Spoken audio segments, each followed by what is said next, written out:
all of them.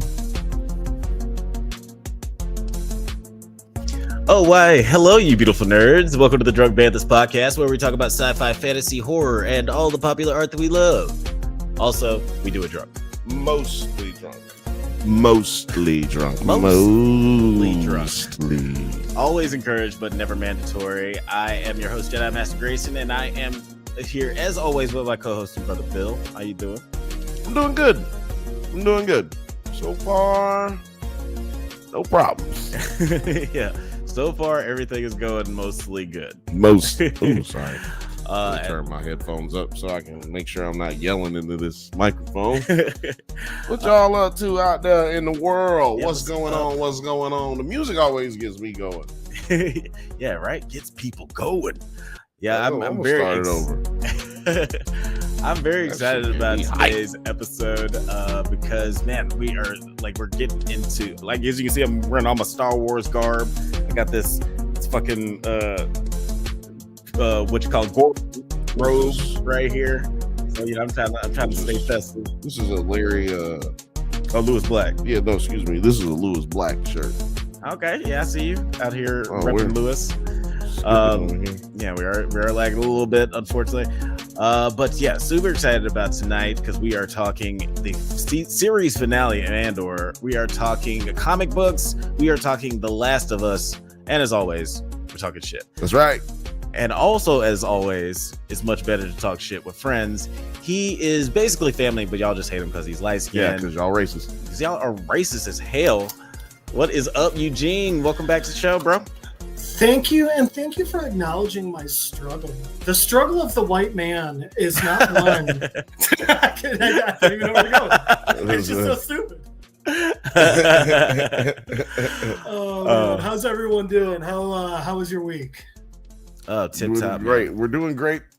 So far, so good. You came in, no audio problems, no video problems. Yeah. We are skipping a little bit, but lagging isn't skipping, actually. Lagging is just behind, and that's a little late. Yeah. But you know what? Somebody got to be late.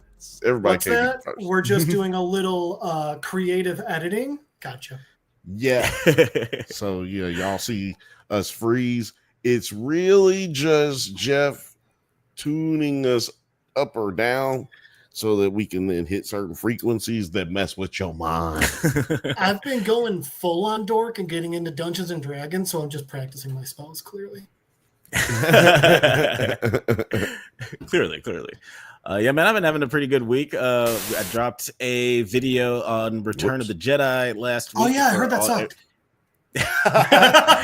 Oh yeah, you would not be the first one to say that. I was trying to make a fun joke. No, I appreciate all of the comments. Shout out to everybody who's so angry about a video at any point in time that you have to make a comment about how angry you are. Yeah, it really helps the video. So really appreciate y'all help grow the channel. Please hate more often. Yeah. I be hating. I be telling them shit is stupid all the time. So make sure you get in here and get in there quick. There was one guy who was just basically I'm sorry for yelling. He's like, I just really like Star Wars. And then typed in all caps. Yeah. I'm sorry for yelling. There was one guy. Hold on. I want to kind of shout this motherfucker out. He had not a comment. He had a dissertation. Oh gosh, yeah. He had really long. Bill, I gotta say, you're saying a guy. I don't think we should let this fucker hide. Just say Blake. Well, it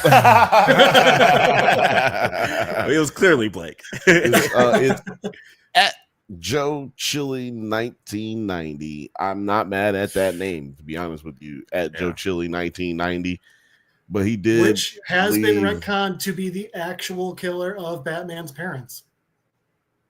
Oh yeah, Joe Chill. Yeah, that. Fucker. Yeah, when they took over the New Gods and Bruce sat on the Mobius chair, first thing he did, who killed my parents?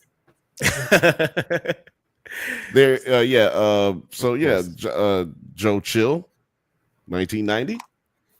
You left 10 10 paragraphs. 10 paragraphs. Yeah. And actually, it's really 11 because the first paragraph is really 2 paragraphs where you just forgot to start. It's like, look like he just decided, just you a know really, what? really long paragraph. So, you know Bill's what? getting I'm out gonna his have to red start. pen and writing on his laptop. He's like, you can just tell he started realizing, like, oh, this is going. I'm going in way more than I thought. I'm gonna have to start spacing this out. Yeah.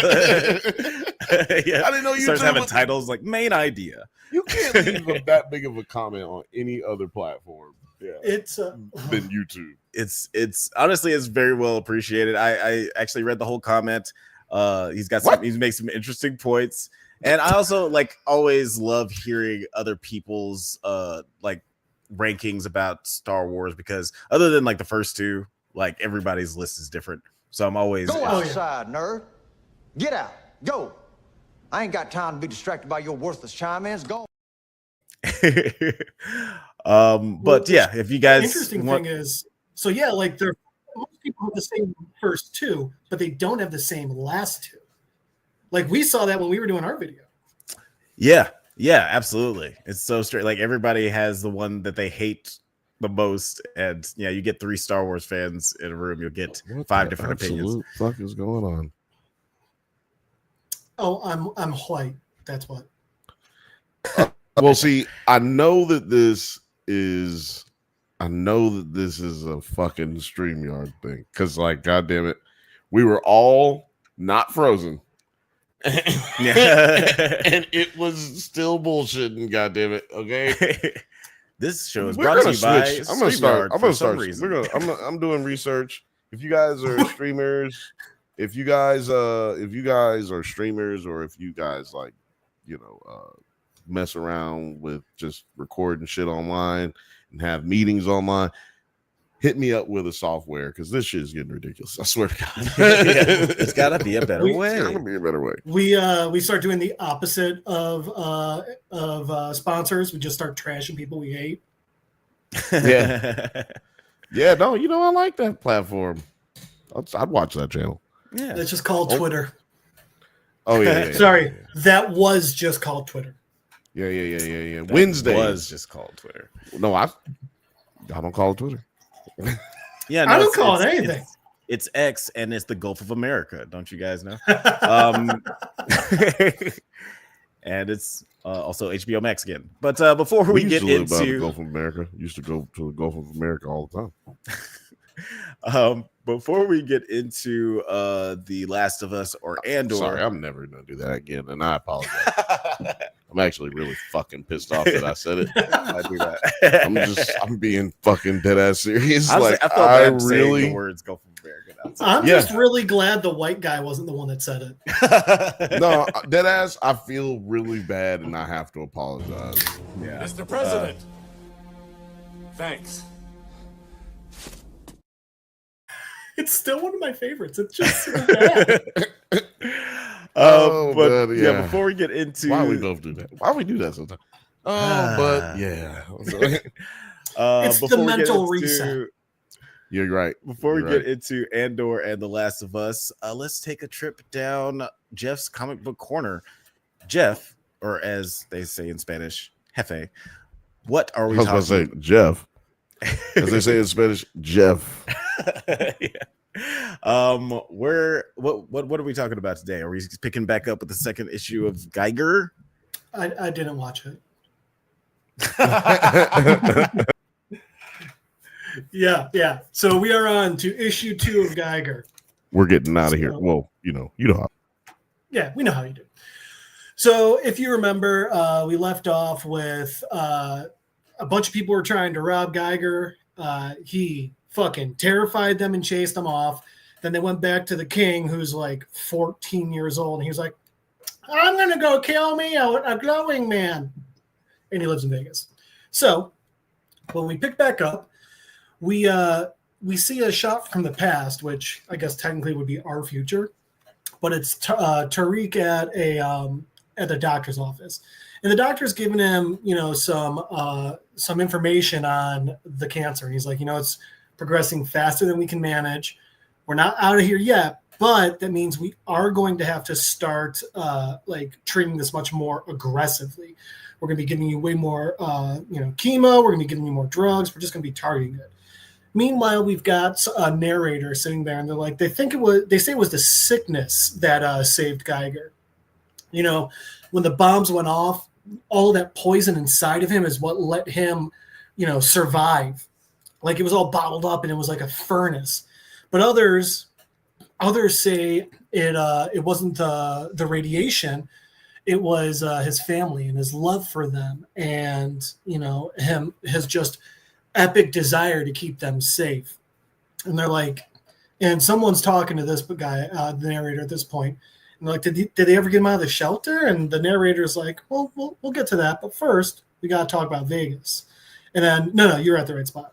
And we just get this awesome looking shot of him and his dog walking through the Nevada desert, both of them glowing, and it's just such a dope scene.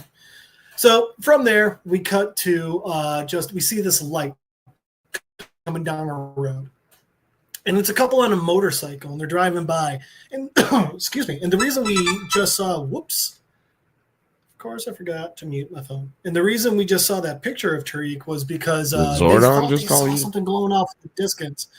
That's actually why I chose that as my text message one, because it reminds. I either think of Power Rangers or Heroes in a Half Shell, and in both. Yeah, well, that's amazing. Yeah, correct. So they're like, she's like, I thought I saw a light, and the husband or the boyfriend or whoever partner, I don't know. He's like, of course there's lights. It's Vegas. And they go through this big, enormous gate, and they start immediately getting decontaminated. And it's everything. I mean, there's an entire room that's just spraying both them and their motorcycle down. Then they drive through, and they're going through this elaborate tunnel, and it's like, welcome, containment complete. Welcome. Please report to check-in. And remember, what happens in Vegas stays in Vegas. And they pull up to this weird-looking peasant guy. What is it? Squire? And he's like taking their jackets and their coats, and they're like, oh, yes, we will enjoy our stay, as they walk in these outfits, just all dolled up, a tux, a real hot dress, and all this shit. So from there, we go to a person who's orating to an entire audience. And behind him is this huge painting of this giant Geiger radiation monster. And the king is standing against him. And they're talking about, they're narrating how the king single-handedly saved us after the monster took out the nuclear Nites. The king stood for us all. A bunch of bullshit. From there, it cuts to the normal people, which obviously is a woman working here. And one of the women is talking to her. She's like, why do you look so sad? What's going on? She's like, I'm scared. My daughter, Haley, she's turning 16 in 2 months. And, I'm afraid they're going to send her, into this. And the woman's like, just shave her head. Ugly her up some, it'll be fine. And then she says to the mom, she says, if I were you, I'd actually be more worried about your little boy. And from there, the mom just walks off, and she starts dealing with all of these people, gambling and doing all this shit. We see this big blonde guy, hazmat, and that couple we saw earlier is walking up to him. And they're like, we found it. We found the prize. And he's like, oh, yeah, where? And they tell him the Oregon people were out scavenging Air Force One. They didn't know what it was, but we did, so we traded them a heart for it. And he's like, sure you did. He's like, go get the text down here. Let's make sure this isn't another fake, because they've been getting them all the time. And the entire time he's sitting there, and they're like, we got the Holy Grail. The king is going to make us a duke and a duchess. And he's just, hazmat sitting there, Holy Grail my ass, while he's rolling the dice and having some fun. But the entire time, that mom we saw before, she sees this bag that's next to him, and she remembers what she was saying before. So she's while he's sitting there and he's winning, she snatches the bag and runs off. Now we see her children back at home, and they're doing dishes and typical brother sister stuff. And the brother's like, I don't want to do chores. She's like, well, if you don't, the glowing man's going to get you. And he's like, fine, I'll help you wash the dishes. And he walks up, and they're sitting there, and they're joking around with each other. She's Haley, he's Henry. And then their mom comes home. They're like, wait, what are you doing? I thought you were working all day. And he's like, no, we're leaving. And they're like, what? Where? She goes, like, outside. And Henry's like, we what are you talking about? We can't go outside. And she's like, listen, I didn't want to scare you, but I've been waiting for this. I can get us our way in. And they're like, where? And she says, to safety. And her daughter's like, what are you talking about? There is no safety outside. And then her mom said, she's like, wait, Mom, what's in the bag? And her mom goes, it's a relic from before the unknown war. It's called the nuclear football. So that's what they were getting off of Air Force One. And she's like, listen, we're going to go. We're going to find NORAD. It's the only part of America, like, government that still has any power or anything. It's in Cheyenne Mountain. We can get there, but we got to go now. And, you know, she's saying, like, we're going to go down to I stole a key for the elevator. I stole someone's car keys. We're going to go down to the basement. We're going to get in the car. We're going to just run. And as she's saying this, all of a sudden there's a crack at the front door as Hazmat kicks the fucking door in. And she's like, oh, shit. She pushes her kids under the sink as Hazmat comes in. He's like, where is it? And she's just like, what are you talking about, Haz? And he's like, where is it? And she's just trying to play dumb. He's like, it was a casino. There's cameras everywhere. And everyone's watching. We saw you take it. And she's still trying to play dumb. And he just doesn't care. And he literally pulls out his sword and just stabs her in the gut, unknowingly right in front of the kids. And he leans down to try to, you know, grab the kids, and they spray some cleaning solution in his eyes, and they run and they take off. And thank God it's a short hallway, because, you know, they run out the door while this guy's name is Warhead. He's got a gun, but luckily he's blind. Hazmat's behind him and only has a sword for some reason, so he can't get to him. So they run down the hallway, and they get to the elevator, and they get in right as Hazmat's getting there. And then they get downstairs. And now they're getting into these suits. And then what such an interesting thing is, like, Henry's like, it's too big. And Haley's like, oh, come on. And she just pushes a button, and then it just Back to the Future 2 is, you know, just like shrinks to his perfect size. And then they run in the garage, and they're like, which car is it? And she like, boop, boop, the key fob, and it's this real nice, like, Rolls Royce or something. She's like, I guess it's that one. And they get in, and they're talking about they're scared, and they don't know what to do when they're driving off. And Henry is doing the typical kid stuff. He's like, hey, Ellie? She's like, I don't know. How long is it going to take to get there? I don't know. Do we have enough food and water? She's like, God damn it, I don't know. Shut up. And then obviously she immediately feels bad, and Henry's looking all scared and stuff. And she's like, listen, I'm sorry. And he's like, they killed Mom. And she's like, I know. And she starts crying too. And then right then, their windshield just shatters inward. And we like, at first you're like, oh shit, did the King's men find them? Nope. There's worse stuff out there. We see just giant insects, one careening off the car, another one just sitting there screaming or chittering at the thing. They crash into a telephone pole, and they get out and they start running. And Henry's like, the bag. She's like, leave the fucking bag. And he's like, Mom said it was important. So he grabs it. And then they just keep running. And one of these ants gets fast enough, jumps at them, and starts attacking, biting at Haley's mask. When all of a sudden it's just like pulled off. And then and the kids look both like hopeful and terrified as they see what pulled this ant off. And it's Geiger's two-headed dog, each head tearing this thing apart.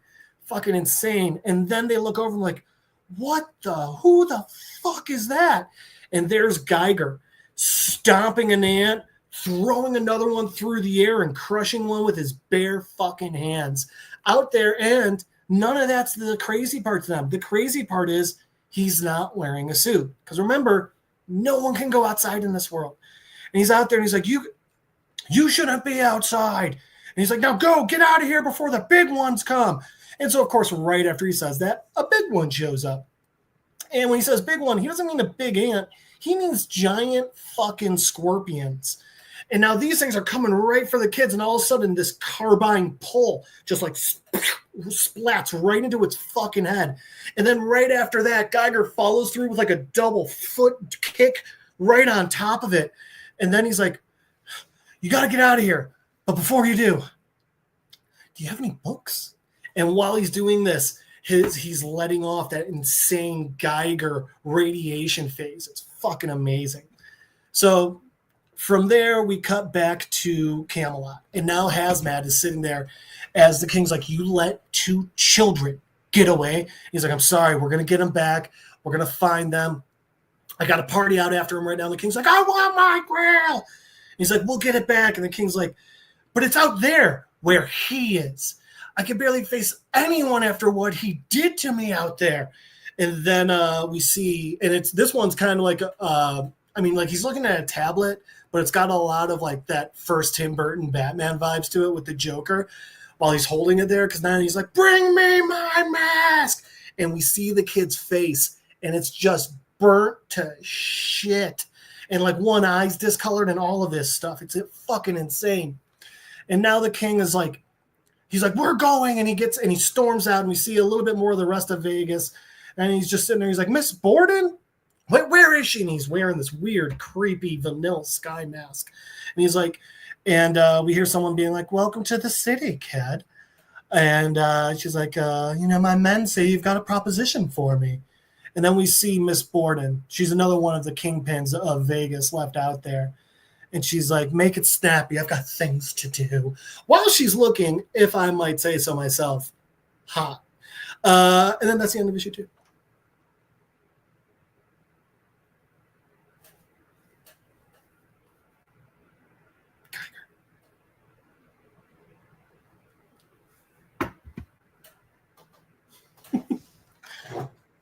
Yeah, sorry.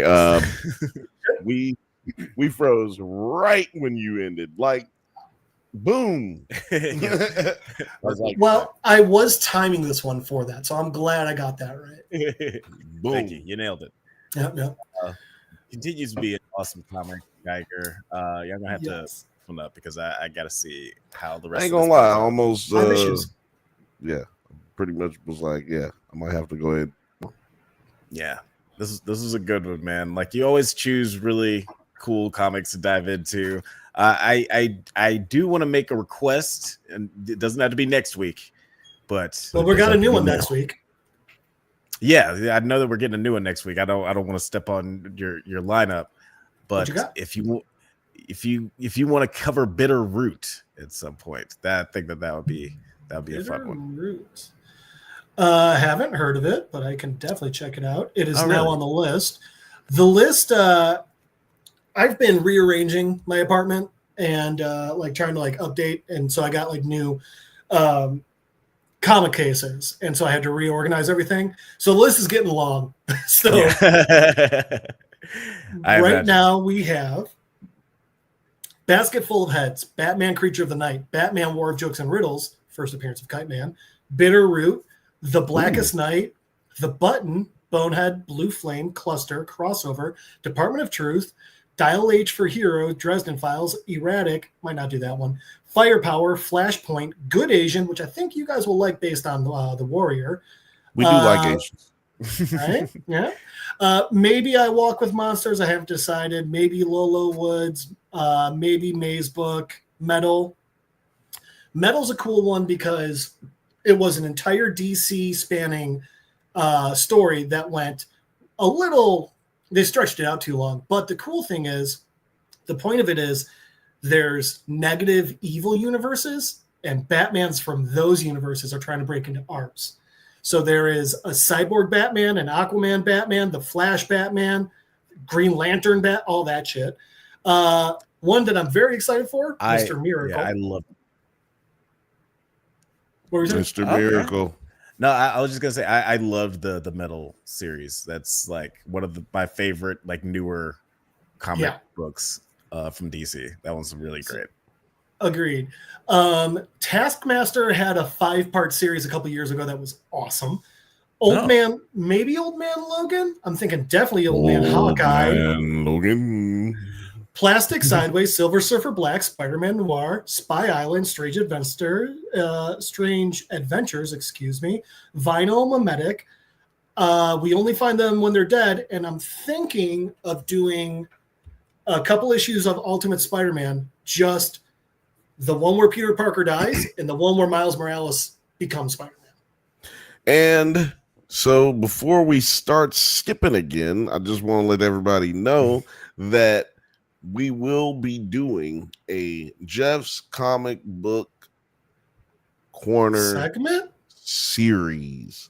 We're going to have, well, you know, I guess what it takes anywhere between 10 and 20 minute segments, or not segments. This is the segment. We'll have 10 to 20 minute video we're going to put out for you guys that will be Jeff's Comic Book Corner, but he'll be able to go into more detail, and we'll be able to give you a better visual experience, more or cleaner. I'll say a cleaner visual experience than what you get here, and he'll be able to go into the entire series if he wants, instead of having to just hit you guys with just, you know, with just one or two a week. Issues, yeah. Which that's one of the things that I think will be really cool if I keep. We're going to do some of the bigger ones in between, but if I keep doing the small series, because then you can just get the entire fucking thing, you know. Mm-hmm. But yeah. All right, Bitter Root is next week. Should be Bitter Root next week. Oh, you're diving right in. Yeah, why not? I read the list to you. I didn't have a specific one. The big ones I'm wanting to cover on the list are Mr. Miracle, Taskmaster, Silver Surfer Black is going to be a fun one. There's a couple of really cool ones. Oh, okay. But I didn't have one specific for next week, so Bitter Root it is. You want to read that comment, Alex? Fifth Bantha said in the chat, that's the whole premise of their new game on mobile, Dark Legion. Only Batman Who Laughs is running the show. That's interesting. That's oh my gosh. The Batman Who Laughs is one of like my favorite Batman villains. He's such a character. So he was only supposed to be in metal, but was so good they brought him back. And for the viewers, if you don't know, like I said, there's all the different Batmans. Well, like he took the powers of everyone in the Justice League. With that one, it was like he can't take Batman's powers, so he got Jokerized. And it's terrifying. It's awful. Just imagine Joker, but he has all the skills and smarts of Batman. I got Jokerized one time. It's amazing. Preacher told me I had to get dumped in the water. but yeah, it went well. It went well. Glad to hear. But thanks so much, Jeff, for taking us to the world of Geiger. I'm definitely this is another one that I'm gonna have to put the Geiger. It's definitely gonna be another one that I put on my ever expanding Amazon wish list of comic books. But we'll go ahead and get into our next topic of the night. That's right, we were talking about the season finale. Yes, thank you. Oh, our nips just touched. Mine are so hard. Mine are different sizes. At least she's got it out of the way. That's the only thing I can say. Yeah.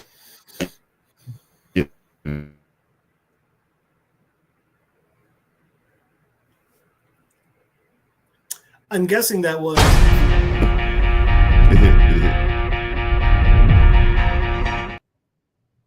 series finale of Andor. Yeah.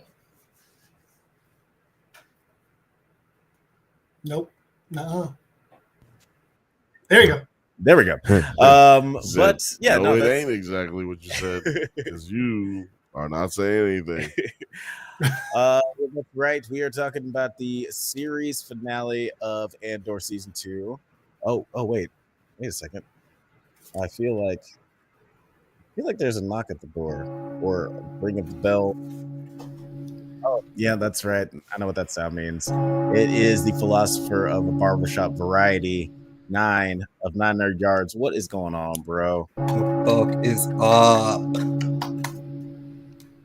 I'll tell you, I'm riding on a high right now. I'm riding on a high. Yeah. What's up, bro? How you doing? What's good? I'm doing good, man. This weekend, went to the Beyonce concert. Whoa. Oh, you went to go see Beyonce? I went to see Beyonce. Man, everybody's seen Beyonce. She don't say.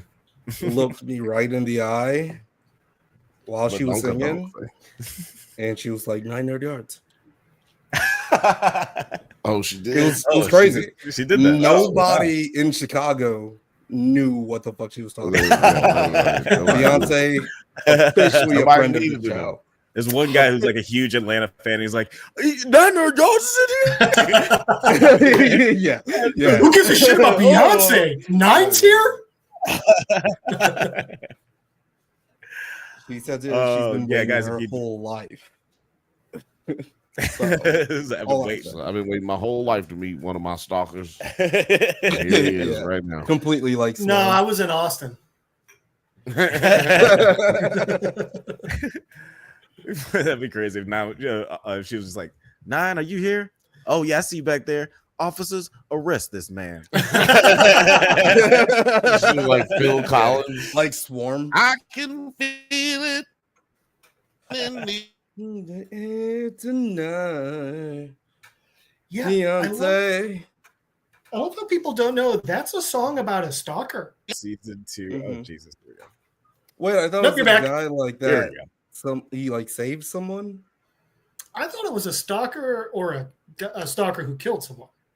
I thought he saved. It was someone, it was drowning or something. He had seen someone kill someone when he was a kid, and that person was in the crowd the day that he sang that song and premiered it, and they were like in the front row, and he like pointed at them, and they like arrested the motherfucker. God damn! On the scene, on the spot.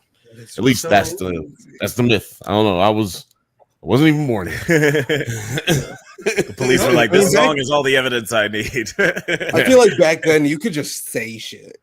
You know what I mean? Right. You couldn't just say shit unless you were. You know who agrees with you? Richard Gere. That hamster shit. That's true. That damn near ruined his career.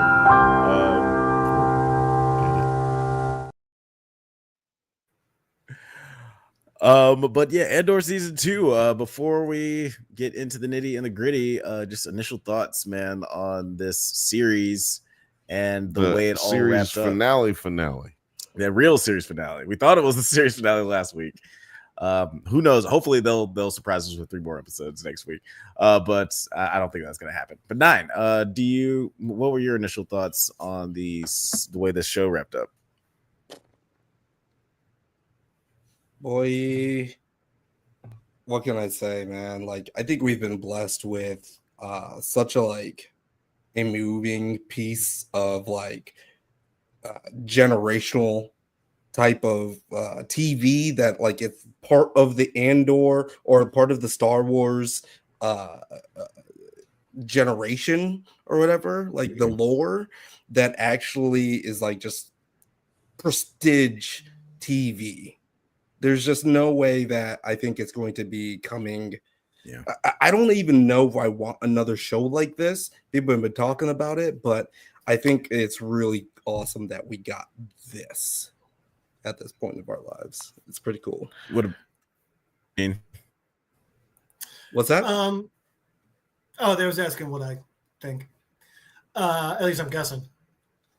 So I think that That's it. I think that so Andor season 2 set a record. I know we usually save the ratings for the end, but according to what I've seen, it is the first show to have 5 episodes in a row 9.5 or higher on IMDb. And I mean, I think that tells you all you need to know about how the series wrapped up. It was amazing. It was amazing. Can't disagree with that at all. And before I freeze, I will say that this show did all. I mean, these last 3 episodes did all the things that I was complaining about. The actual finale last week did. That's the actual finale. They actually only made these 3 episodes because I was complaining last week. So that's actually They edited it. Like how there's like this kind of like piece of trivia or whatever lore about like how Star Wars was saved in the editing room. So they like just saw all of Bill's feedback and they're like, yeah, let's edit it. Let's just chop it back. You know what? Bill's right. He's right. Before, let's do it again. They actually just did callbacks. They just called everybody back in, did reshoots, got the fastest turnaround, and fucking reshoot history. We left a lot on the cutting room floor. Let's just get that. Right. Shout out to Marvel Star Wars Fanatic 6. Happy to have you back. Hey, I'm back. Shout out to you. Shout out to Othelia's. Y'all gotta watch Rogue One again after this. I did. After this hits different. Yes, I did last week. Star Wars what's funny is me and Alex watched Rogue One like the week on like May the 4th. So it was like reverse action. Like, yes, it definitely is different when you rewatch it, which is why I had so many questions. You know what I mean? Like last week. After last week, I had some. Right. Go back and like watch the realization dawn. It happened in real time. That was crazy that all of you didn't know. I was like, what? Why are you guys talking like this? I'm telling you, I think IMDb used to say there were only 9 episodes. I don't think that's our fault. I don't know, man. I don't know. The camera is just going berserk. What are you doing, dude? There's some Skynet bullshit happening right Rogue, like I did the whole thing. So right after the finale, I went and watched Rogue One. Then the next day, I watched A New Hope and Empire. Damn. And then I watched goddamn because it's the 20-year anniversary for Revenge of the Force Sith. Awakens. Oh, so I hope it's not 20 years since the Force Awakens. I don't know what I would do with my life right now if it was the Force Awakens. But no, Revenge of the Sith. Watch that. No, I've just been in a chokehold of Star Wars. It just kind of like reignited my fanaticism in it, and I'm a true believer right now. I'm a true believer. Yeah. True believer. Yeah, true believer. I really liked. No, God, no. Thank you.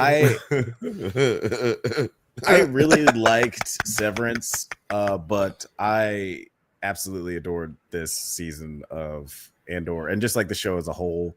I really hope it gets its flowers next year come award season, because like I feel like it's about time that something like would this. It be next year or would it be this Emmy season?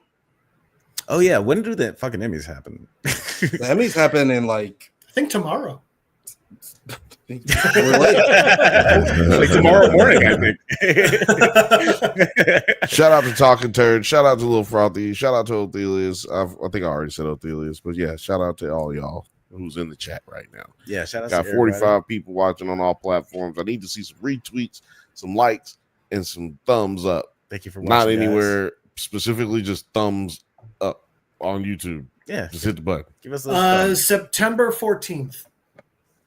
September 14th are the Emmys for 2025. It's 1 year later. I heard there was some confusion about like the timeline, and I realized that there's some people that are like, I don't know what's wrong with them, to be honest, because they thought like because it is one BBY, there's another year that happens in between. And I'm wondering why they would have thought that, but like they broke it down. I was like, okay, I guess that kind of makes sense of like your reasoning, but no. So there's if not there's a anyone that zero can- Bitch, I here. said no.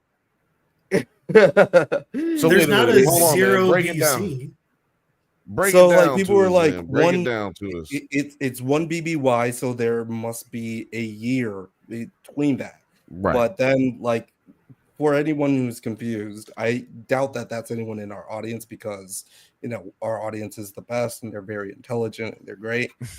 But the Smart one as, not as smart as BBY me. is because it does happen in the year before Yavin, the Battle of Yavin, but it's more a situation of like December 25th and January 1st type of situation. Right. It's not like a full year. It just happens in the year, prior, before, like the calendar year before, right? Is it like the Right. land before time? But it's like there was time, but it was before. Yes, exactly. Let's just say that they say it was the land before time, but there was time. The thing is you're never really not sure not of exactly how many people actually So it's are not- confused about it, because if you like go on Twitter, which is like the worst place in the world, Just end of you don't sentence know period. who Correct. They is still have actually, 4chan, like, sir. Fortune got They taken got down one from of the Anonymous chans. They for- got all got- the chans. yeah. I mean, yeah, there's still probably worse place, but like a general worst place is probably Twitter. And you don't know Like, if there's in people just general, like the worst being place to dumb on purpose, or if it's people being just like rage baiting, you know? Or, Right. Yeah, that's the problem. Is like that's Oh, there's a new fun game for you. Go on Twitter and just play Dumb or Troll. I don't want to get attention on it. We're just Right. gonna let Alex say what he's. We're just gonna let Alex say what You're back. he needs to say right now to keep us moving. Yeah, let's talk about the episode Make It Stop. A year following the events on Gorman, Lonnie gains access to Deidre's personal files and discovers a secret project the Empire has been working on. He gives this information to Luthen, warning that Deidre has likely uncovered both their identities, though he Deidre. It's like Vase and Voss, or Han and Han, with It's like wrong, right and wrong. Though it's like Vase or Vaz. I don't care about either. Oh yeah. Exactly. Though he initially promises Lonnie and his family safe passage from Coruscant, Luthen kills him to ensure silence, then hurriedly briefs Clea. What did you guys think of my boy Young going out like this? The young boy. Lonnie Young. I feel so bad for him because he is very much like a pivotal part of the rebellion, and he maybe had the most pressure job, the most anxiety induced job, with like actually being in the thick of it, playing both sides and doing the meetups and passing on that information.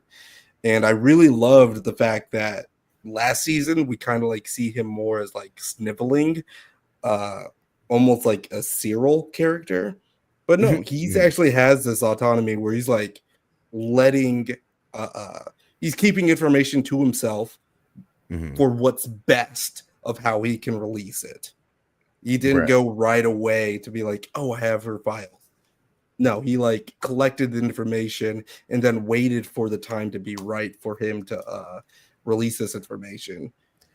Chris Ryans, shout out to Chris Ryans, said in the chat his days were numbered regardless. Him dying when he did most definitely saved his fam. Yeah, that could definitely be argued for sure, because I'm sure that you know there's a worse scenario where the Empire catches them all and slaughters them all. And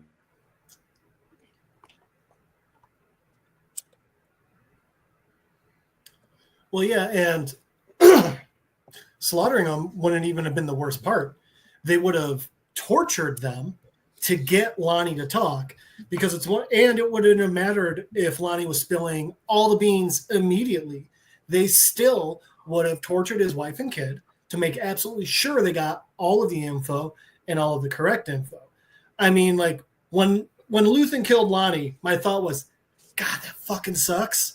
And it was probably the best way to keep his family safe. Yeah, I saw him coming. I saw him. You saw him? No, I'm sorry. Oh, excuse me. In the air tonight. You didn't see that coming?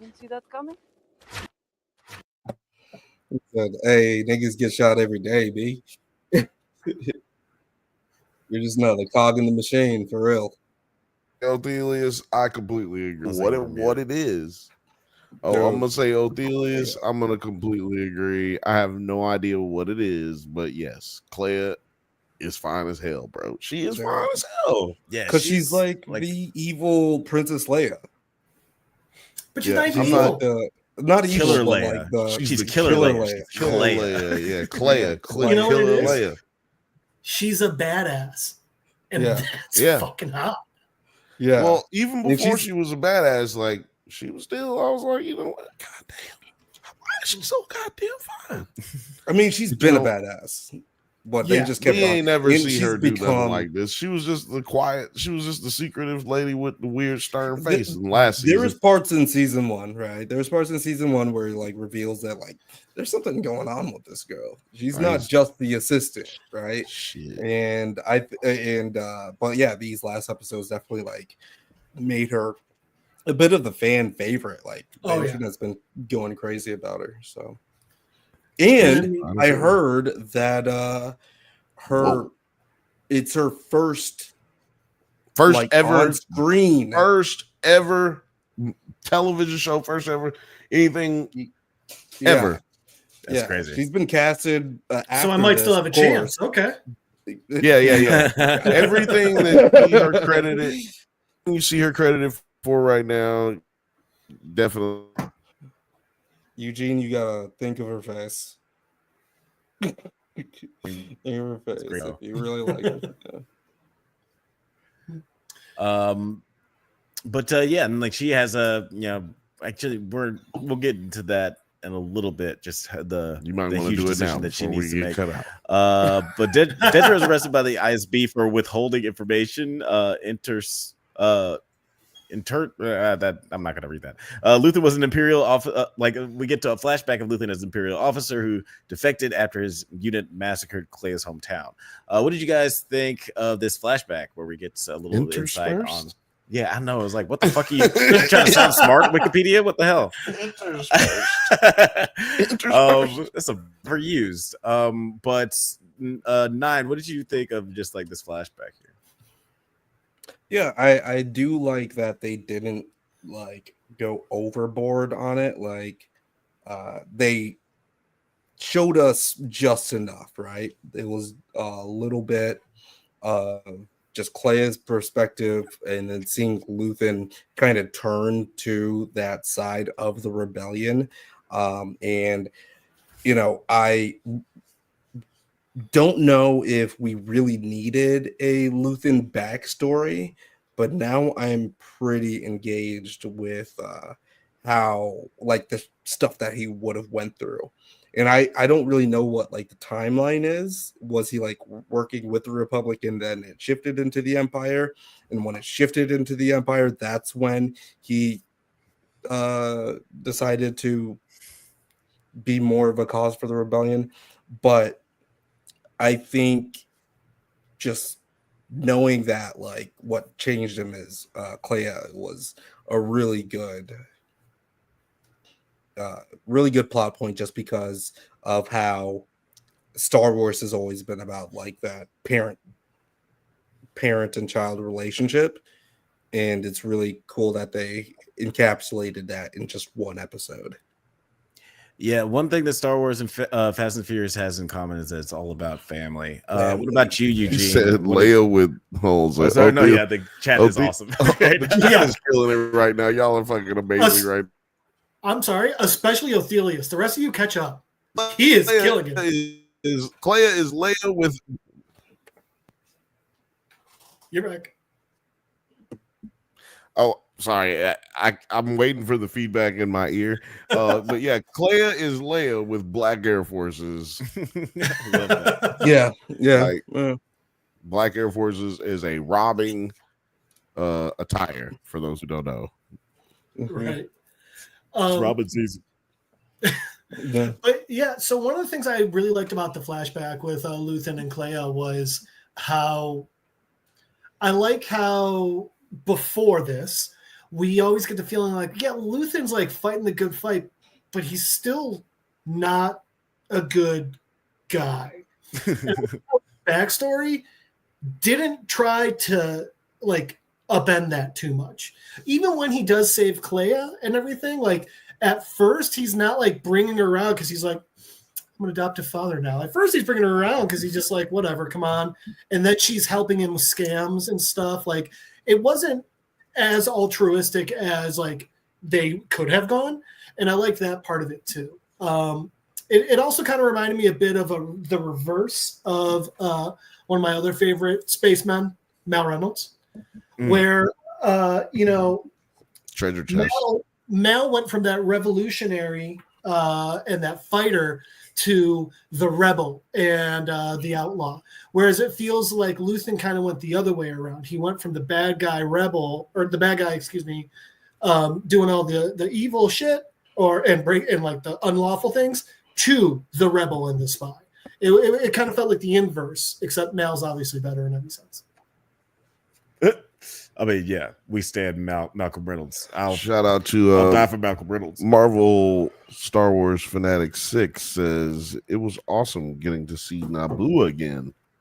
Yeah, I didn't even collect that was Naboo. I had to watch some like smarter person on YouTube tell me that. Thankfully, there are greater nerds than I. I have not. Yeah, I clocked that was Naboo just because I was like, what could it be? I haven't done like the full deep dives yet, but yeah, I think it's really poetic that like they started their like terrorism on that planet, and they let you figure it out. Sorry, I thought you were done. Sorry, I'm done. Sorry. No, I was just saying, shout out to everybody watching on Kick. Shout out to everybody on Twitter. Shout out to everybody. We need to create a social media app and call it Twerker. Twerker. And you can do what you want on there, but I'm gonna warn you right now, the whites are gonna ruin it. You can say that about anything. I will. As long as they pay me, it's fine. They're okay with me. Obviously, the big emotional moment in this episode, in the present, Clea sneaks into the hospital and shuts off Luthen's life support systems in the most dope way possible. She infiltrates the hospital in this really thrilling scene, and it just obviously just has a really huge emotional impact at the end because you don't even get like your cliche, I get to say goodbye moment. It's just kind of over, which is I appreciated how real that was. Eugene, what did you think of? I just want to say a hot take. Oh, sorry. I don't think that I don't know if Clea is gonna be really as hot as she is right now in about 40 years. Just hot take. Sorry, 40 years. 40. Okay. Hopping on that hot take. Also, I mean, in 40 years, here's the big secret for Clea: wear her hair down. Anytime she wore her hair down, it was like, oh my God, where were you? That was a secret for her. Yeah, that was a secret for her. But you know what? I like the. I just say it because she's British. Like I don't know what it is. American women just have this different look than other women outside of this country. Yeah, is it the water? It's something about the water. It's like, well, fluoride does make stronger teeth, so exactly. There you go. But to answer the question, though, British teeth joke. That's fucking amazing. But to answer the question, I thought that scene was awesome. I like you said, I like that we didn't get the emotional like dad scene of it. I like that it had to be painful and quick and emotionless. And this entire time we're watching her, she's like fucking Jason Bourne. Even in this scene where it's like she's using E.T. grandma just as like her cover. She's literally hiding in plain sight. Is she saying she's Clea Hunt? I am okay with that. Like Clea Hunt. So, Dumb.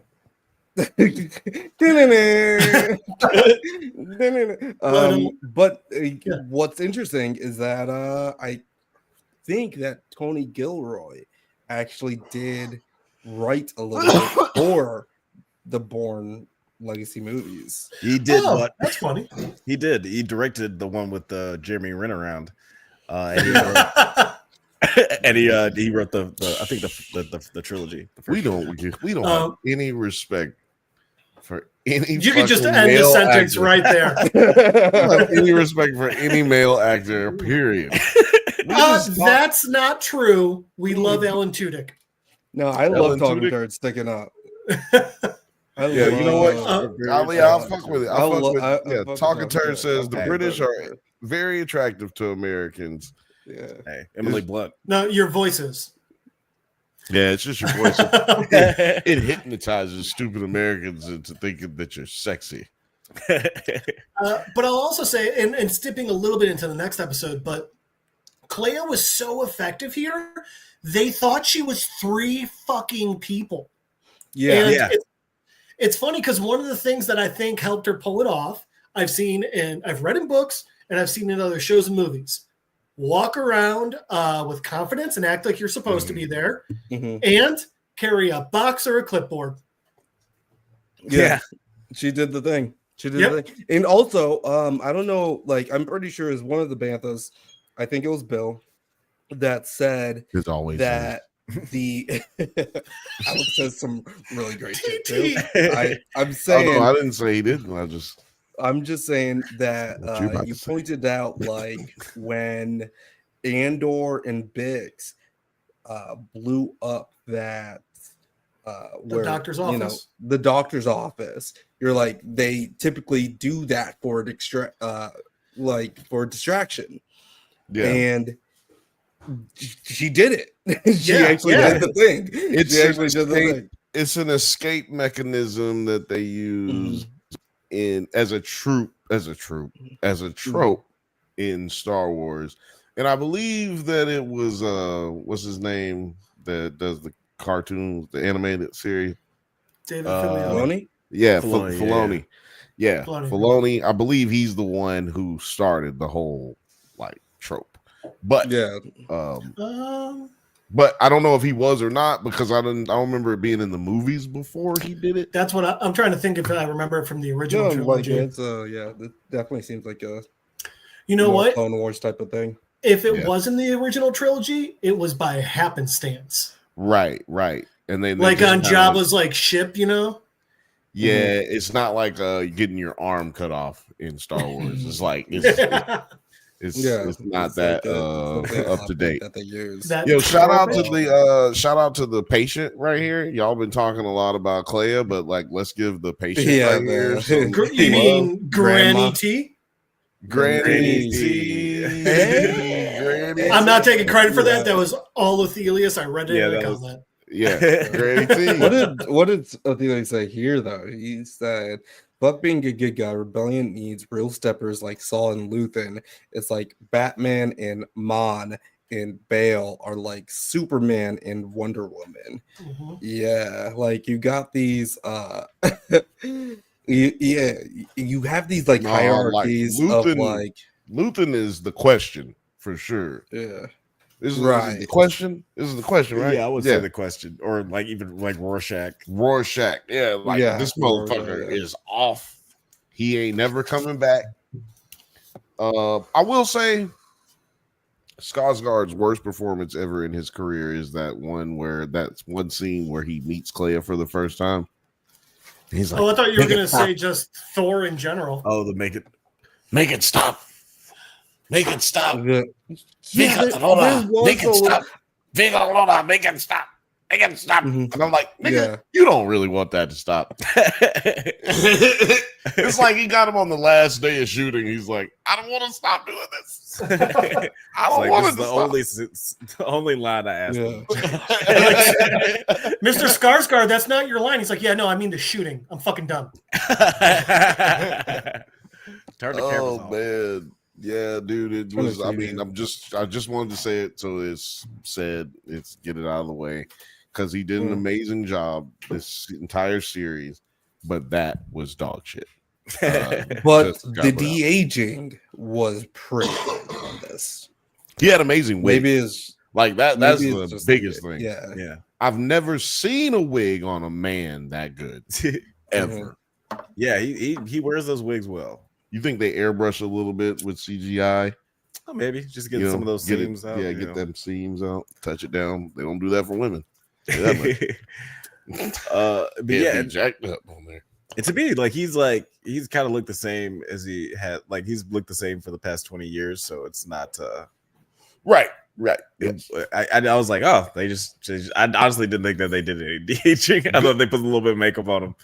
Good. Well, you know what? I think you're right, Al, because they did say in an interview with him and Mon that the makeup was the most impressive thing to them because they looked so much younger than they are. Right. And they were like, they did an amazing job with the makeup.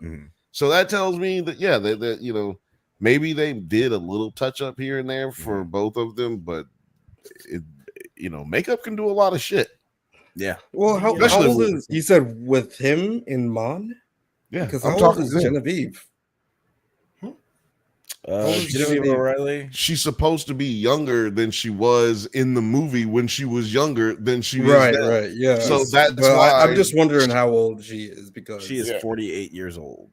Okay, so she still just looks great. Hollywood great. No, that wasn't the issue though. She still has to look younger than she did. Right, than she is because she was younger than she was when she was first introduced. So that's why it's just less. It's just less impressive. hard for making this nigga look younger. You know what? I don't know if anybody else ever asked this question, but like, does it? Oh, I'm sorry. What was Mon doing in the first two movies? Was she just she was just standing there in her pajamas? She was just standing there at the control center and talking. In charge of everything for some reason. She was trying to figure out a haircut. Well, she was. Oh, yeah, she's only in Return of the Jedi. No, she was in Rogue One. She's talking to what's her name? Orso. Oh no, I know she's in Rogue One. I know she's in Rogue One and like and everything with Andor. I'm just saying like she's not in A New Hope or Empire. So it's kind of. I thought she was in A New Hope. I thought she was in the Planet. No, she wasn't. I rewatched it like the other day. I was like, oh yeah, that's right. She's in the planning for Return of the Jedi. That's what I'm saying. She's in Return of the Jedi. That's what I'm saying. Like, where was she in the first two movies? She ain't had to be nowhere. She was doing what she was doing. What you mean? Where was Admiral? She was on vacation. What's his name? Admiral Akbar? Yeah, where was Admiral Akbar? That nigga nobody ever asked where this bitch ass nigga is at. Y'all want to know where Mom is at? She running the money, nigga. Mom running the money. Who gonna run? I got to be out here shooting niggas too. Come on, man. They got Leia for that. That's why they, because remember, Leia was a general. Yeah. Leia wasn't just a princess. She was a general.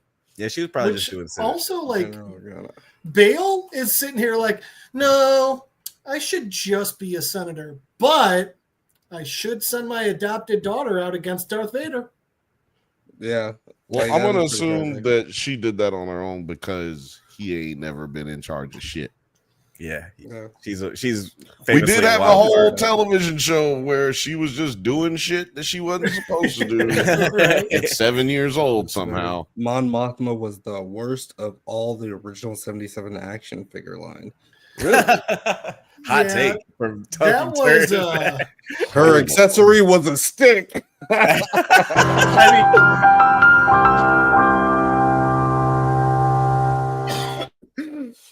That was back when they were starting to realize like how much they could make off action figures, you know? Yeah. It's hilarious though. That is so funny. But yeah, I think we want to talk about this scene right here though. With Deidre finally catching Luthen. Like, is that what you? I think that's what you were about to say, right? Actually, I was not. I was about to go to the next episode, but we should talk about this. My thought was just like, Luthen, why didn't you cut your own throat? Why'd you gut stab? Right. Like, dude, you're enough of a spy. You should have gone for the definite KO, not the hope I don't survive. I definitely thought about the same thing, Jeff, and I was like, maybe it's because Star Wars has always been like kind of a Japanese like samurai related type thing. Yeah, and there is that theory. Wait, do we got the where is it? Yeah, the theory.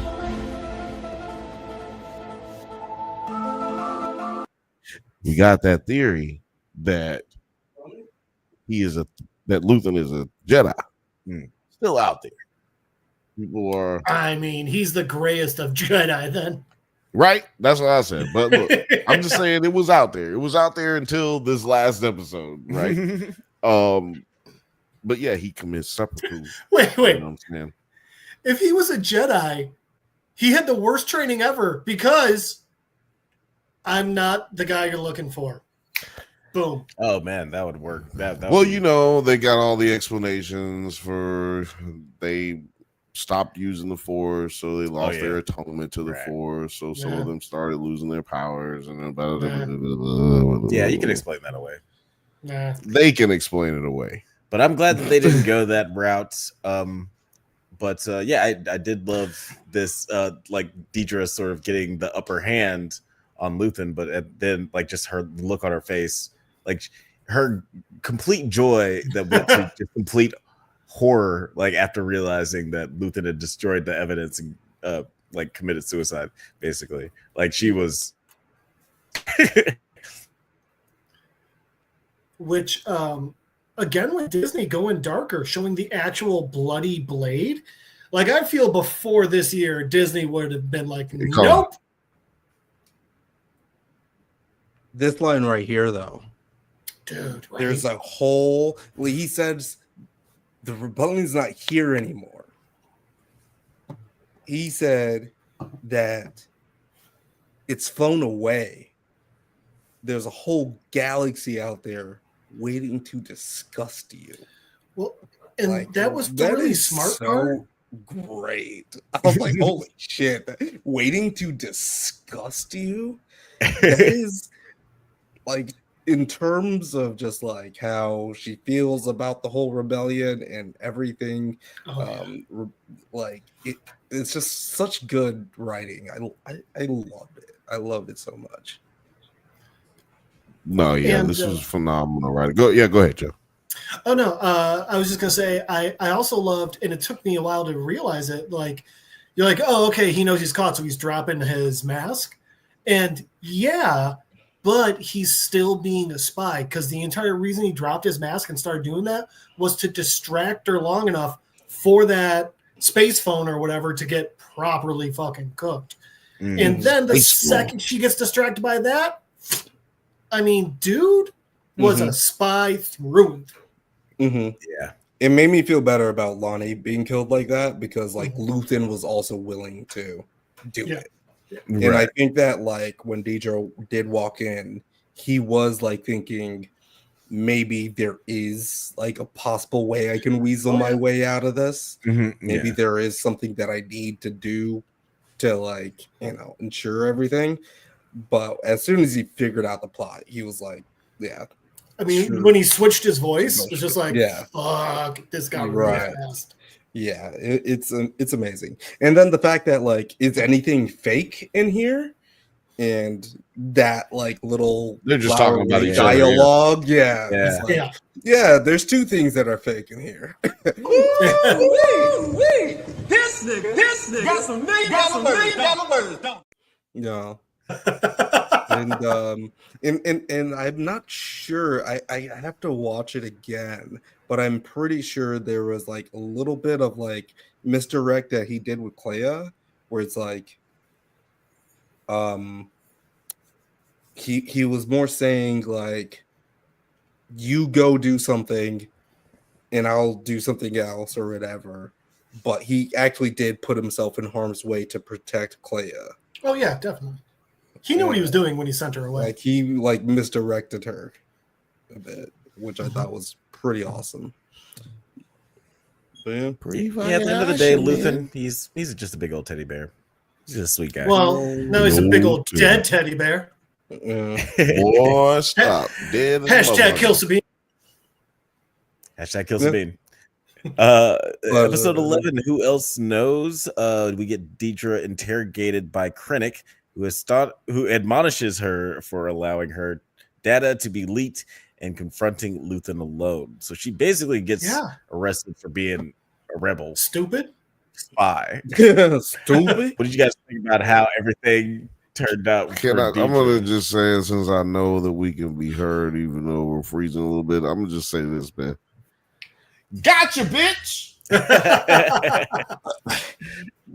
When this happened here, when this happened, the finger on the head. What?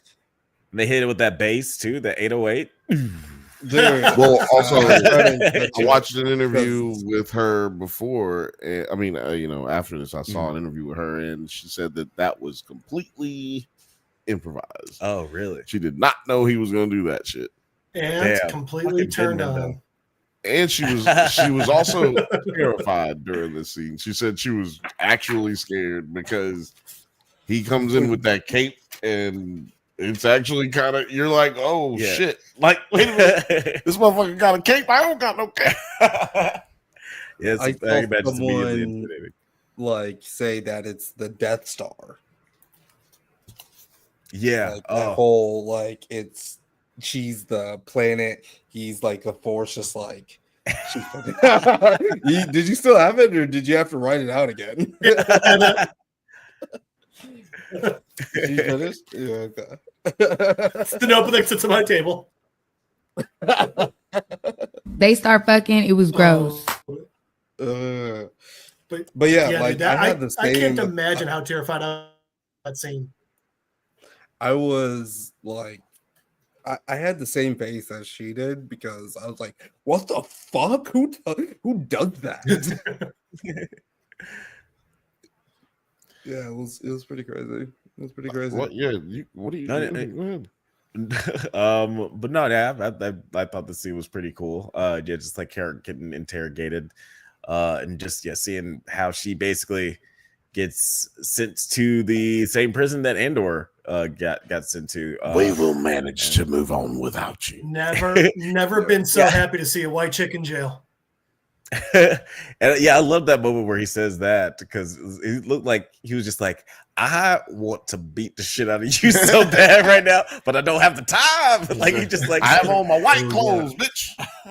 Can't be beating the hell out your ass today. I try to bring this. I should try to bring this up right now because I was writing like a short segment. It's going in the vault of like videos I'm never going to release probably, but I had this whole like thesis of like how Luthen's speech and how it connects to the whole overarching themes of the show. It's kind of like the syllabus for how the show works. And when he says, I am damned to use the tools of my enemy to defeat them, and how that relates to not only just like the like protagonist characters, but also the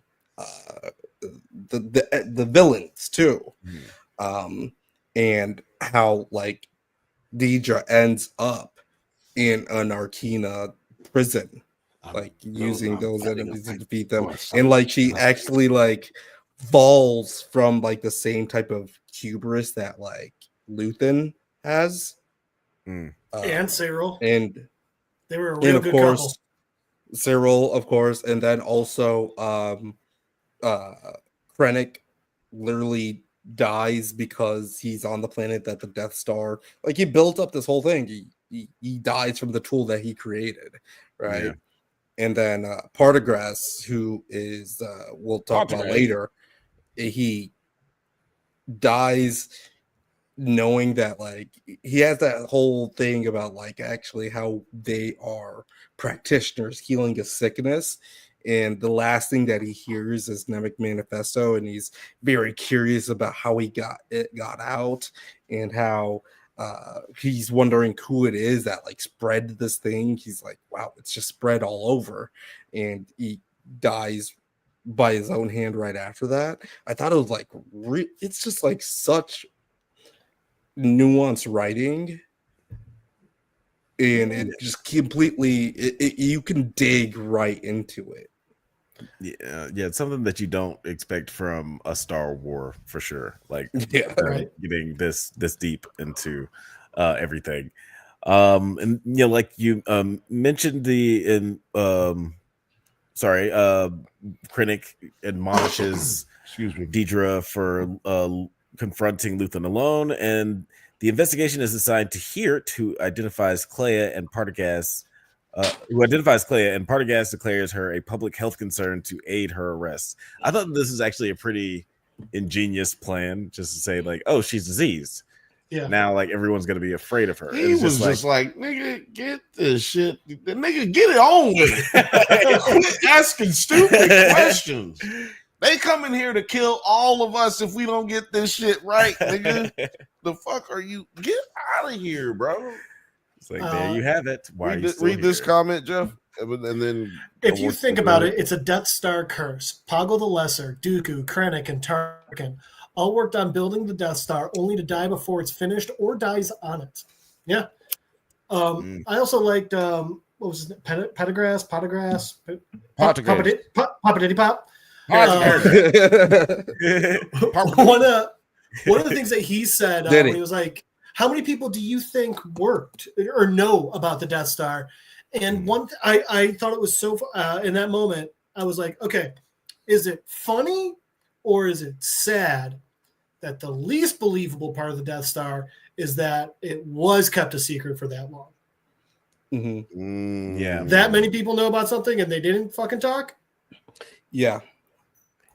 Yeah, it does. Like, I do like the fact that throughout this series, they showed that there was an immense amount of effort that was put into making it secret.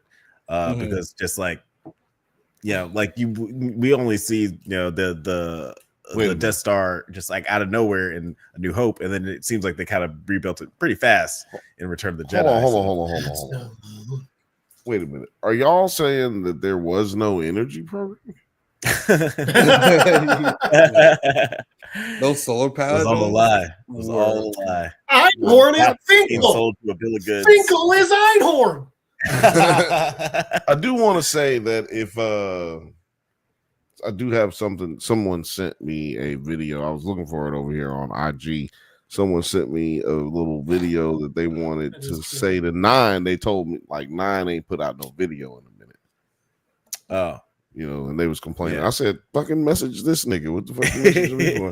But they said, nobody see the videos from the Beyonce concert. Come on. They said this is how they'll feel if he, puts out a video.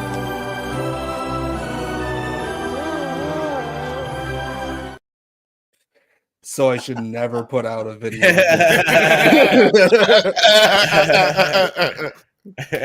I'm scared. I'm very but no, Beyonce said that she wants me to put out more videos. So like, it's like I gotta.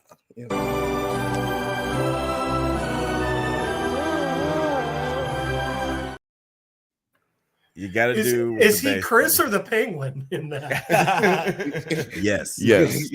Oh, okay. In the safe house, Clea contacts Woolman, who in turn recruits Cassian, Melshi, and K2SO to retrieve Luthen, despite rebel ship being fed up with their disobedience. K2SO, boy band from Korea, right? That's crazy. So, K-pop. That. K-pop. That's a K-pop band, right? Yeah, they're really hot in K2SO? 2017. Yeah.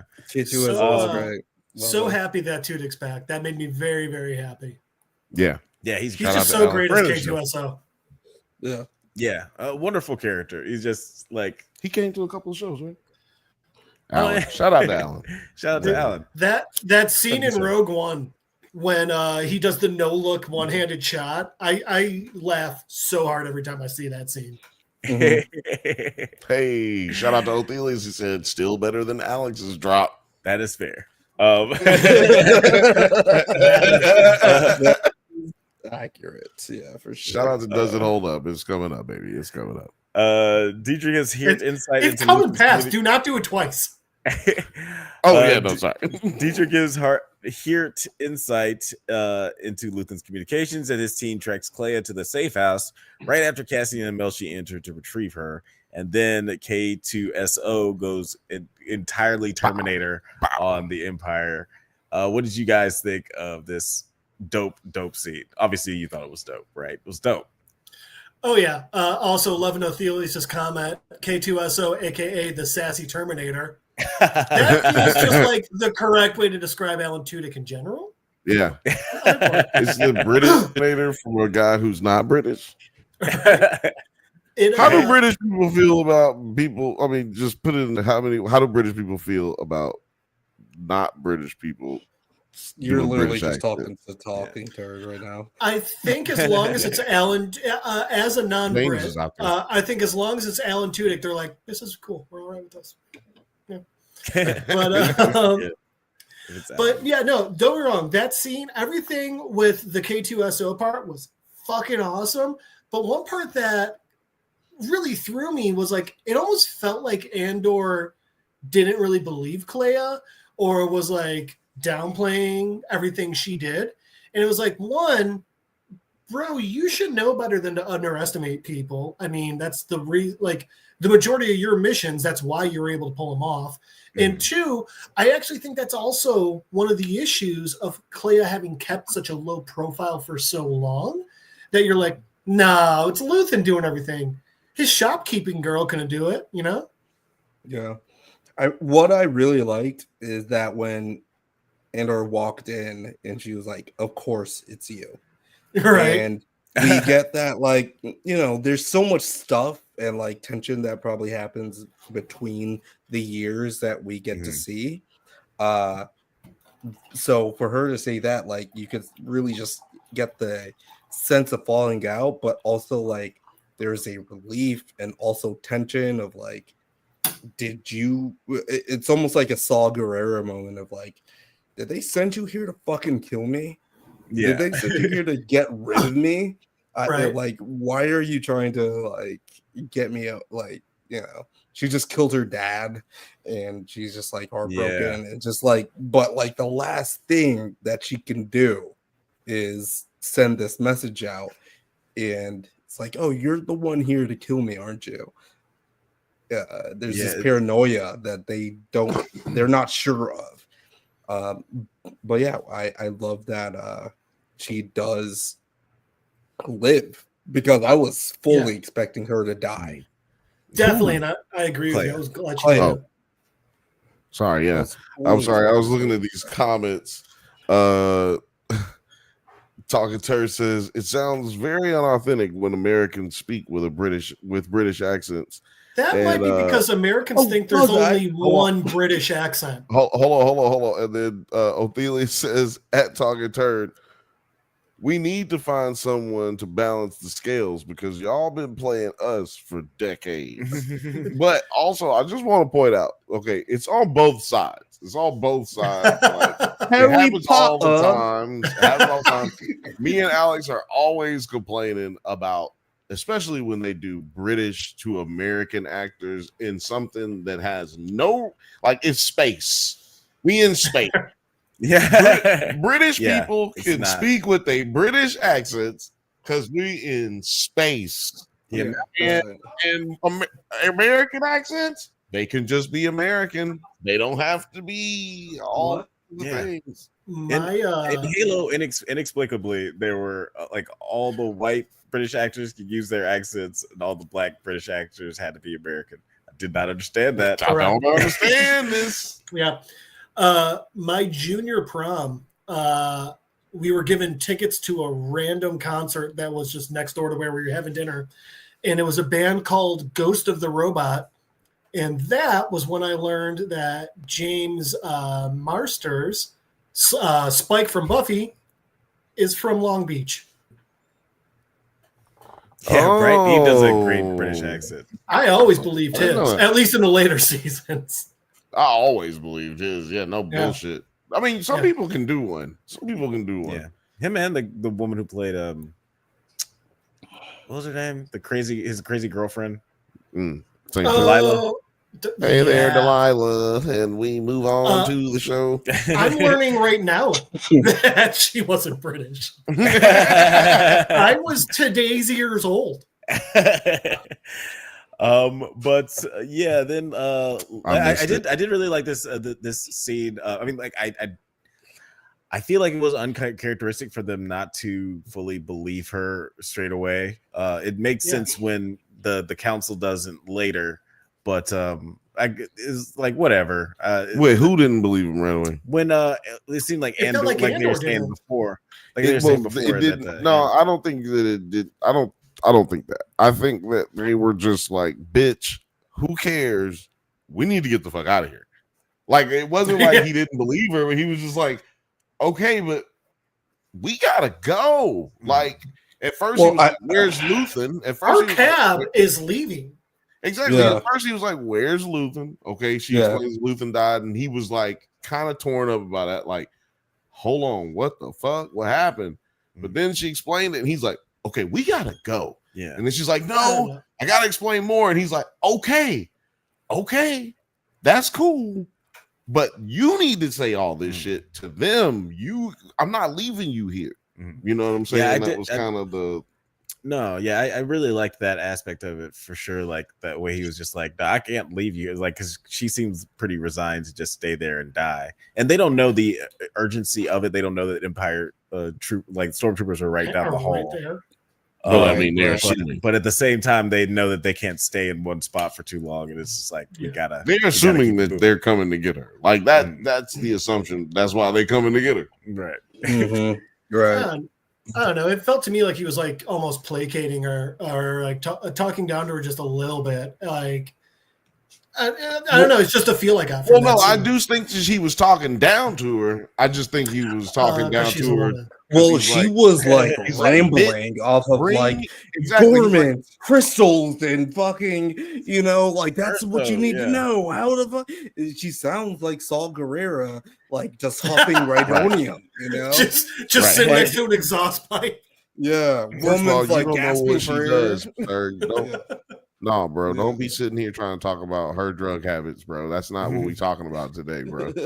Rhydonium for life, bro. Rhydonium for life. And speaking of her ramblings, that is the episode. The name of the episode 12, Jedha Kyber Urso. We're just basically that's the name of my new album. Basically, we're getting the tail end of that action sequence where K2SO he kills kills Hirt and saves the rest of the team. Which, by the way, awesome shot of like just K2SO holding up Hirt's body while he's just using them as a fucking human shield. Loved that. Amazing. I was going to mention that earlier, but when you talked about him dying, when you were talking about him earlier dying, but I was like, nah, let's wait till we get to the K2 episode because that shit was hilarious. Also, this Sheltonowski is funny as hell to me too. Oh my god! Like, why did they shoot him? I thought that shit was so funny. Alive. Yes, sir. They made it a point to say take everyone. Oh yeah. They made it. No, they tried to shoot him. They're just terrible shots. We've established this 40 years ago. But by the way they ended the last episode was fucking amazing. Literally just ending it with all of those stormtroopers, I guess. Like they're like the volunteer stormtroopers, I guess, but just all of them standing there with their guns on the door. What's the name of the episode again? Also, by the way, does armor, when he's handing out the armor to like the guy in charge of the group, why? I have never seen someone get hit with a blaster in armor and live. Right. In that too. It's not like it's adding any level of protection. You're gonna die if you get shot. If you're gonna burn through. Well, I mean, it is implied that Andor did get shot in the last segment, and that's why he needs a force heal or whatever. Shoulder, right? It's a blaster burn or whatever that they said. Yeah. So it does happen, but yeah. I'm gonna tell you something. One and done type of deal. Autocorrect does not like Jedha Kyber or Urso. Yeah, because like, those are all made up words, sir. It's like, sir, you are retarded. You have dyslexia or something. Speaking of made up words, I did.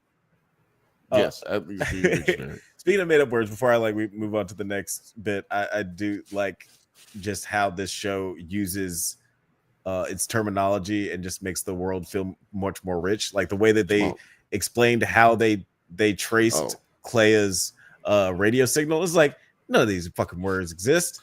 None of this shit is real science. I thought you meant our show. It's very believable. When you said that this show does the terminology, I was like, oh, thanks, man. But you talking about? Oh no, yeah, not this show. Andor. This show. Yeah. Sorry, not our show. What I liked about the scene is that they did like show off like what K2s are capable of. Oh yeah.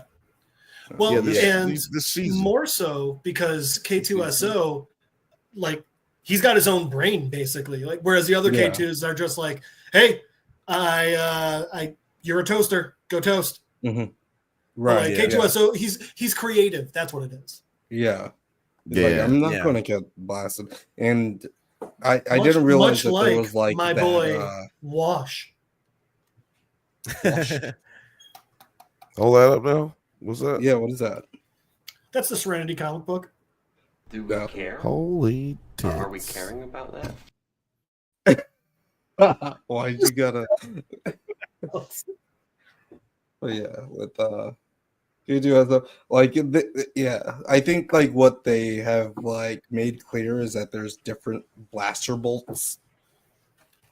Like, sometimes you got a buckshot, sometimes you got the. How do you think? Yeah, how do y'all think? What do y'all think? You got the space derringer. How does the science of this work? Does it just dissipate into your types body? It doesn't go through you. It just I don't know. Different types of crystals, I guess, because you got the Kyber crystal, which is basically indestructible. And then you got lesser like the orange lightsabers are supposed to be a lesser crystal. That's why everyone like, fuck you. The lightsabers. I also lightsabers over there. Oh yeah.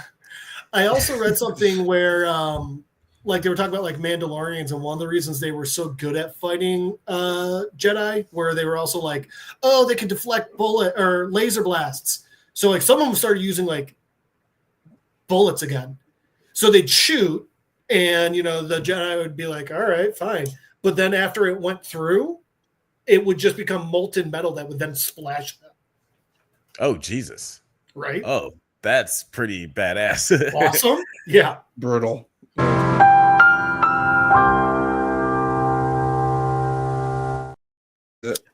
Much of the rebel leadership, including Bail, do not trust Luthen's intel, but Mon Mothma is willing enough to hear Clea out. Bail talks with Cassian, who convinces her of Luthen's integrity, and they toast their fallen comrades. Ooh. Samesies. Laheim. I really liked all of this, even though like the episode slows way down and it's just a lot of talking, and just trying to. This is like a lot of character building moments. What did you guys think of all this that was going down on Yavin with the speculation of the council and these interesting moments with Vel and Clea? Eugene, I'll let you go. The most surprising part for me was Bail Organa, and it was just like, I don't know if it's because you're a different actor and I like the other one better, but like you sound like a dick. Maybe believe the people who've been doing this longer than your 18 minutes. Like they've been out into shit, dude. You just showed up.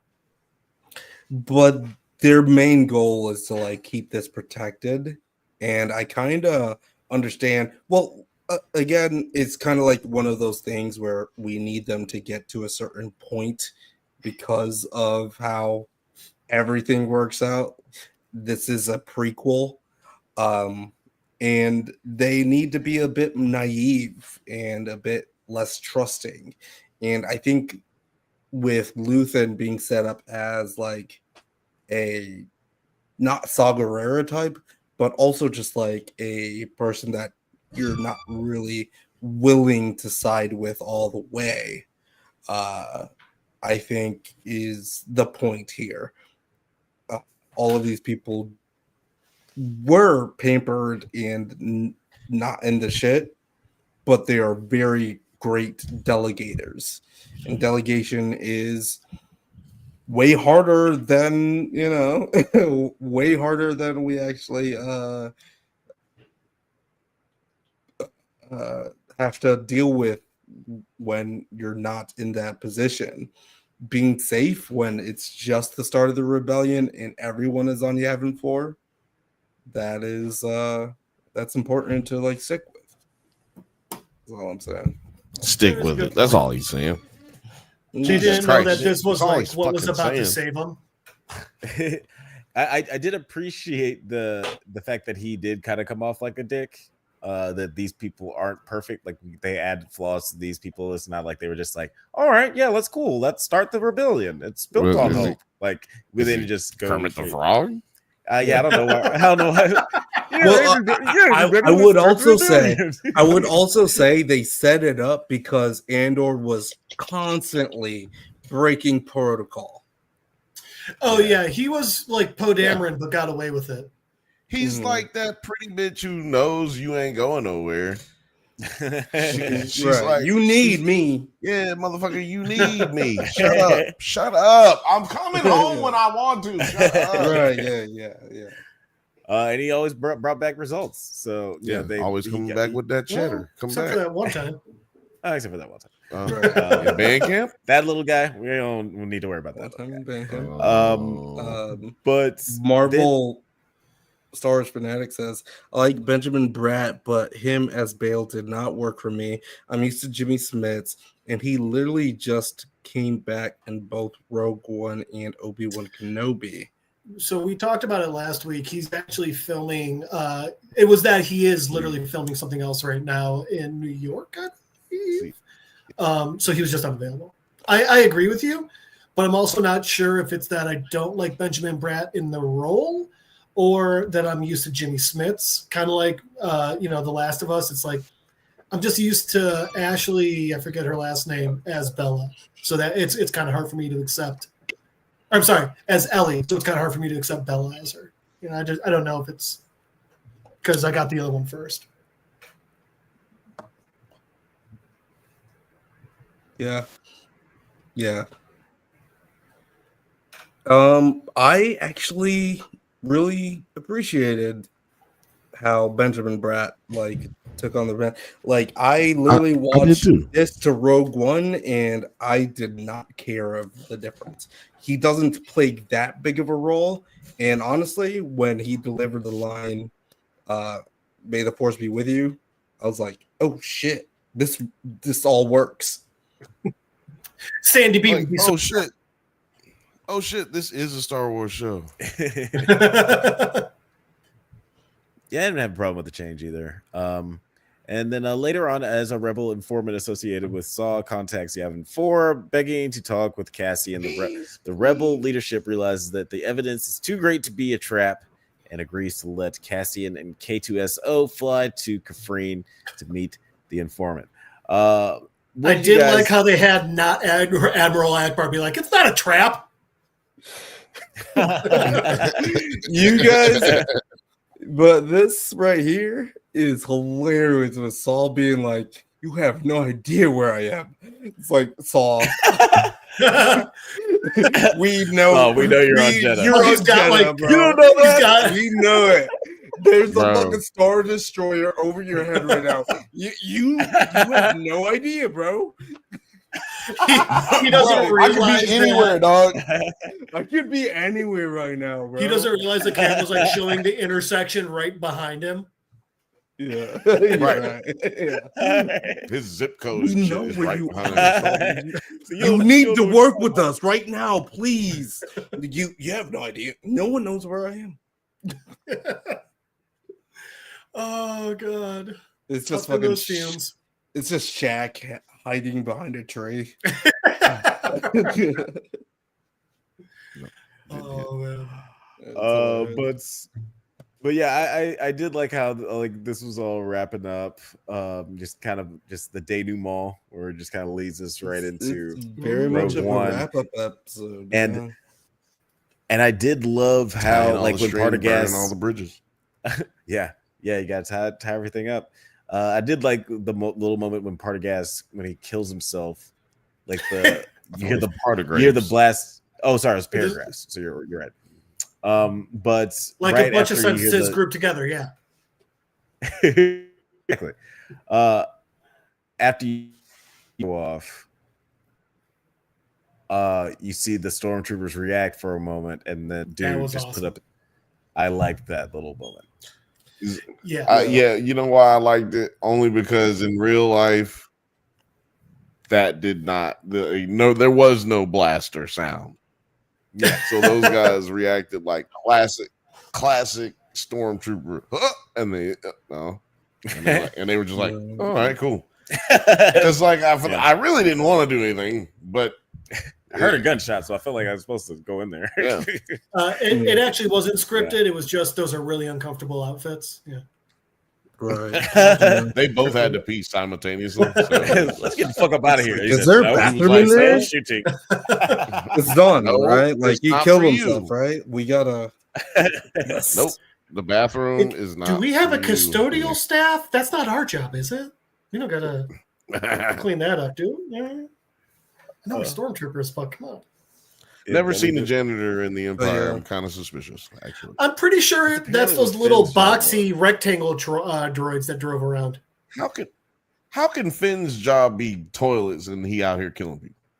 I don't know. They just said that's what his job was. Man, they be making shit. See, that's why the prequels do not count, dog. I mean, the sequels do not count, dog. They don't count. Okay. Yeah. Well, they just know why? Stupid ass. Because they have nothing the sequels are way better than the prequels. I'm sorry. It's because he has to go down and fight fucking dumpster monsters every time he throws out a bag of trash. Yeah. But again, I already talked about this before, but continue, Alex. Who you think it is continue before we can't be heard again, Alex. Right.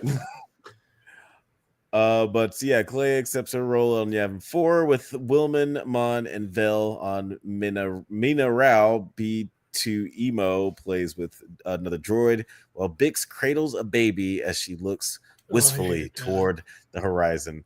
You didn't like that? You didn't like that, Gene? No. That was just so trope-tastic and so unnecessary. Just having Bix alive would have been fine. Then, like, she's holding his infant is like, fuck you. Just go to hell. Dude, I was it's like supposed to symbolize what? No. It's like supposed to symbolize like her. It's Bix supposed is to symbolize what? She's not doing the best. That baby's gonna get chicken baby syndrome. Yeah, it's supposed to symbolize. Apparently, it's supposed to symbolize their holy shit. Sacrifices, hers and Andor's sacrifice, for her sacrifice to leave him so that he could save the universe, and his sacrifice in everything, and what he's fighting for ultimately is the freedom that they have and the peace that she can have with the child that she has, a child that they can grow up in this universe without having to worry about are coming through and sending them to a water prison where they have to make planet weapons. I took it as it was supposed to be like, even though he's gone, Andor lives on. You know, I swear to God, if they make that fucking baby Ezra, I'm gonna lose it. That's what I'm saying. I don't think that's gonna happen, bro. I mean, I feel you. Yeah, I don't think that we're gonna get Andor season 3, but it's like baby Andor. I thought the same thing. Hanging out with Grogu. Hold on. Did you hear that from something, or like why Ezra? Because that actually kind of fits. I was like, why would? Because I could see, because if they were to make baby Andor live on in the series, they would be like, hey, let's tie him to a Jedi now. And then it just feels like the sort of cop out, easy play that they would do when they're like, hey, we can make money off this. without being creative. It doesn't work. Yeah, Still don't No, work. yeah, wouldn't It Ezra still don't won't work. work, Ezra would be He would already be like a teenager during this time period, right? because we already got because Doesn't- Mon. Wait, no. Yeah, look, That's I don't kind of- fucking watch the no. Rebels, but I know He that went he would through already be Lightspeed. alive. He went through Lightspeed and like their shield had a crack in it and it caused him to age fat. I don't know. They could make some bullshit up. Yeah. Like Okay. 5 seconds, I was thinking he was really explaining something. Continue, Alex. Well, no, I was gonna say, but what are final thoughts on Andor as a series? Are you can get this is a one-off? We'll never see anything like this ever again. 9, what do you think? I'm just looking at it and I just don't know. Like, people have been saying that, like, oh, we want all of these other different things written like Andor, and I just don't see it working out. And I don't know if I want that either. I kind of just want something new. But yeah, Andor, like a season of Andor during the session of like thank you. What is this? Lemonade with a little special wine. With a little special wine. Okay. God damn. Oh, that's looking good. Thank God for those things. But the special wine. What does special wine mean? Does special wine mean this has roofies in it? If you got to ask, you can't afford it. But no, you're right. You're right about that. Right. I cannot afford roofies.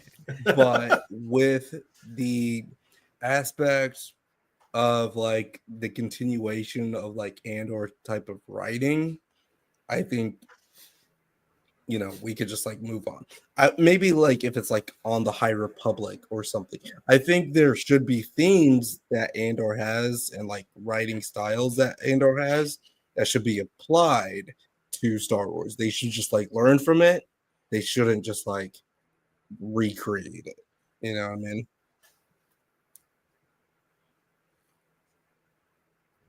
If we've learned anything, oh Jesus Christ, this camera. If we've learned anything from the Jude Law Star Wars thing, you can make any kind of story with Star Wars. It doesn't have to be necessarily focused on the Skywalker shit. Doesn't necessarily have to deal with a Death Star. It doesn't have to be, you know, all Star Wars be in a galaxy far away. Doesn't even have to be a long time ago. Yeah, it just has to be a good story. I actually really liked Skeleton Crew, and I like how it's very different than Andor. Like I like them both for very different reasons. I like Andor more, but you know, I still enjoy both of them, and hopefully we can get just more interesting stories where they just like, you know, let creators cook, make something different. We could get an entire Mandalore show. That'd be cool. Like Mandalore show in the sense, let's think Battlestar Galactica meets Star Trek. I would like to see Wars. the Mandalorian Wars in like a TV you show. Could start from the beginning of Mandalore's history and move up. That fucking show could run for 10 years. Yeah, that could be Mandalore. Yeah, that could be cool. I'll fucking tune in for that. But anyway, we got to move on to the next show before we don't have any time to move on to another show. Yeah, hold on. No, you got the foo-foo. You just sit there, foo-foo. You can't be sitting up. No, one second. In niggas' face. I just want to talk about the last thing. Because for me, when I did watch Rogue One again, it made a difference. It did make a difference. And I just wanted to ask you guys, did it make a difference for you guys too? I Like, I watched guess- Rogue One after last week's season finale, so no. Oh, right. So, last week's season finale. Last week, you got 2 season finales. Because I really feel like it's pretty impressive that they did a season finale or series finale on this show. I'm changing the thumbnail from last week to say season finale. Part 2. No, last Part week's one. is part 1. Today's is part 2. There you go. Yeah, it's. But like, yeah, it's kind of crazy how they did make because Andor is or at least Rogue One is the season finale of Andor in a lot of ways, right? Yeah. Right. Yeah. And it actually did change the movie for me a little bit. And I don't know if it's even for the better. Yeah. Yeah, it's kind of crazy. It usually happens in the opposite direction. Like Deadwood, it got to like a few seasons of, and then years later they got a movie. Well, that's now because Rogue they One got gets a movie, and then 6 seasons in a movie. Deadwood got a movie because they canceled that show like the Wayans brothers. Right. They just nah. So is Y'all Scary not Movie coming back. I the think they season canceled- finale to Wayne's Brothers? Oh, you know what that's gonna get you.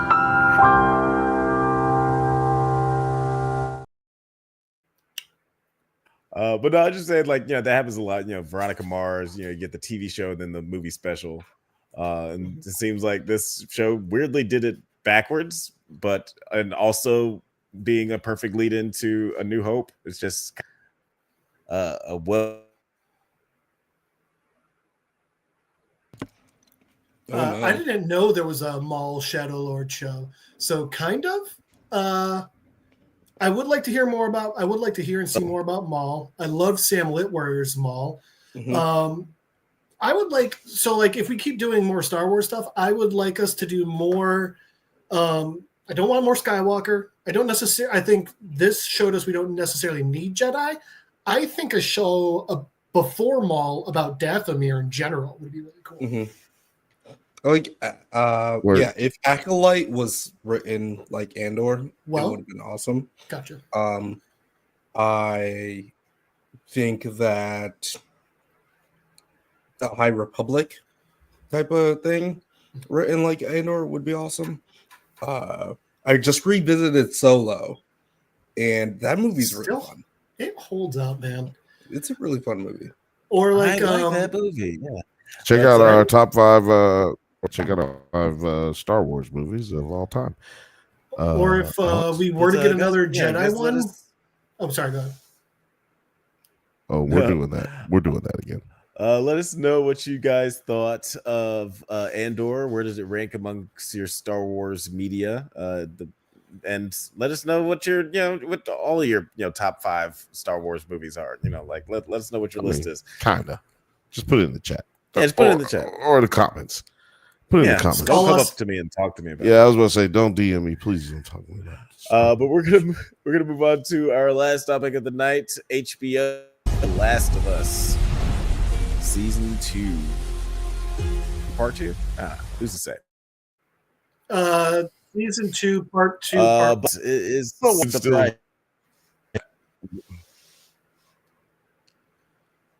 Sorry, I didn't mean to cut you off, Jeff, but that's You're just good. like you can still hear us talking over the the drop. Yeah, I was Yep. like, And I it's can't even so see it. funny. It's so weird. funny because like everybody be talking during the drop and it just be dropping. And I just wonder what people who watch it think. They're The probably lag laughing is their crazy a ass little off. bit. Yeah. It's insane. Yeah, the lag is crazy. I'm trying to fill this dead air a little bit while I have it, but Jeff, that's your job right now. I'm always a little worried It's because like, I'm what are like, they I don't know if they're still talking. And No, now they're just good job. showing you eating. Good job. Good job. So this episode was really good. I liked that they did the whole birthday museum thing. I thought that was a really sweet part. I loved it in the game. So I was glad that they showed it in this. And, you know, it doesn't always work when you take a show and you're like, oh, let's go backwards a bit and do a flashback. But I actually think the flashback worked really well in this one. I was happy with it. Yeah, what about you, Nine? What did you think of this?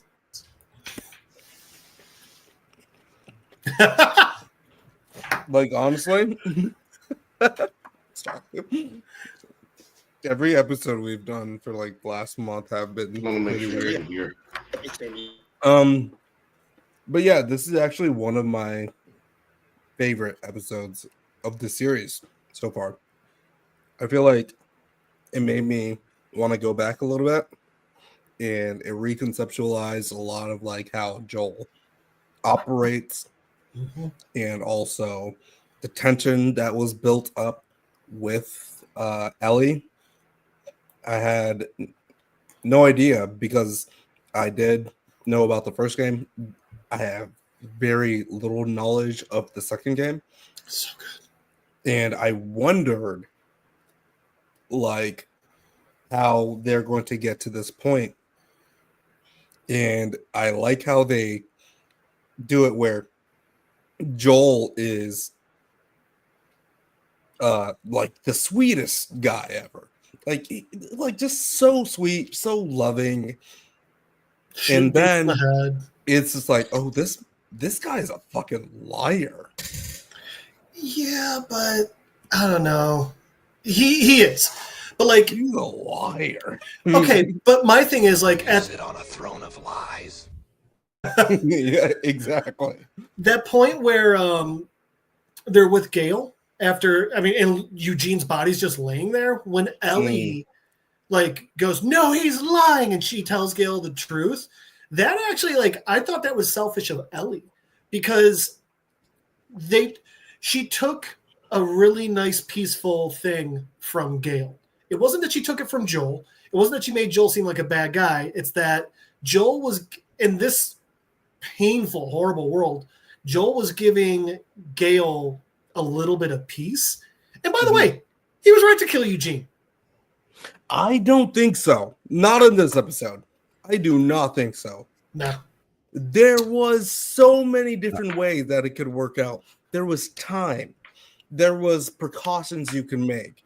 If he was going to turn, they were going to hear that shit, right? And he promised her. He promised her that they were going to try. The fact that we don't know that he was going to try, it completely parallels his decision at Salt Lake City with the Fireflies. Like, would this save the world? Who cares? I'm just going to do this to protect the people that I care about. But it's completely disregarding the autonomy of the person that actually is experiencing it.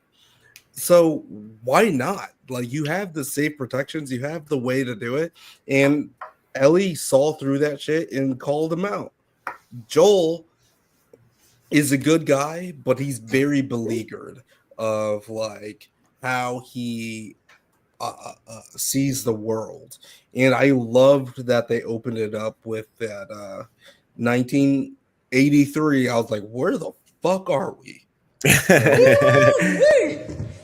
This nigga got some $1 million words, don't $1 million tacos too. This wasn't yeah, this part wasn't in the game at all. Yeah, this opening scene was pretty rad. Like, I love a dip into Joel. Please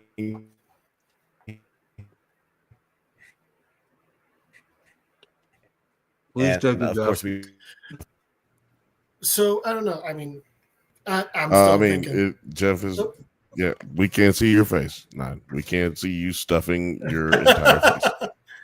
I agree with Bantha. She wanted to hurt Joel so bad that she didn't care about the consequence. Might have worked to save him long enough, but was it worth risking the whole ass city? Because that's the other thing is like, it just takes one very quick small slip up. I mean, fuck, like Joel's not immune. And it's not even that. It's that like, by the way, this is Joel following the rules for once. This is the rules of the city. You know? Right. I will say one thing I thought was really clever was the whole "you swore" that we saw in the trailer or in the commercial. I thought it was smart them making it about Joel talking about Eugene and not about Salt Lake City. Because when I saw it in the trailer, that's what I figured that she was talking about. Right. Yeah. Also, really why well didn't done. Joel just tell Ellie that Eugene was turning and that's why he shot him? Turns out we didn't have as much time. Oops. Turns out he's not a good liar. I mean, really bad at it. That is true. Yeah, and I did like the situation with Eugene.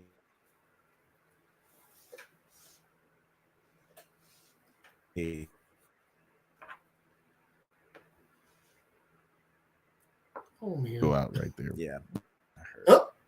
At least we know when we're going out right now. We know when we're going out now. We know when it's happening. We can hear you now. So what were you saying about Eugene, Alex? I know, but continue. Finish. Eugene. Yeah, I was just saying that it's interesting how the Eugene situation. You were a glitch.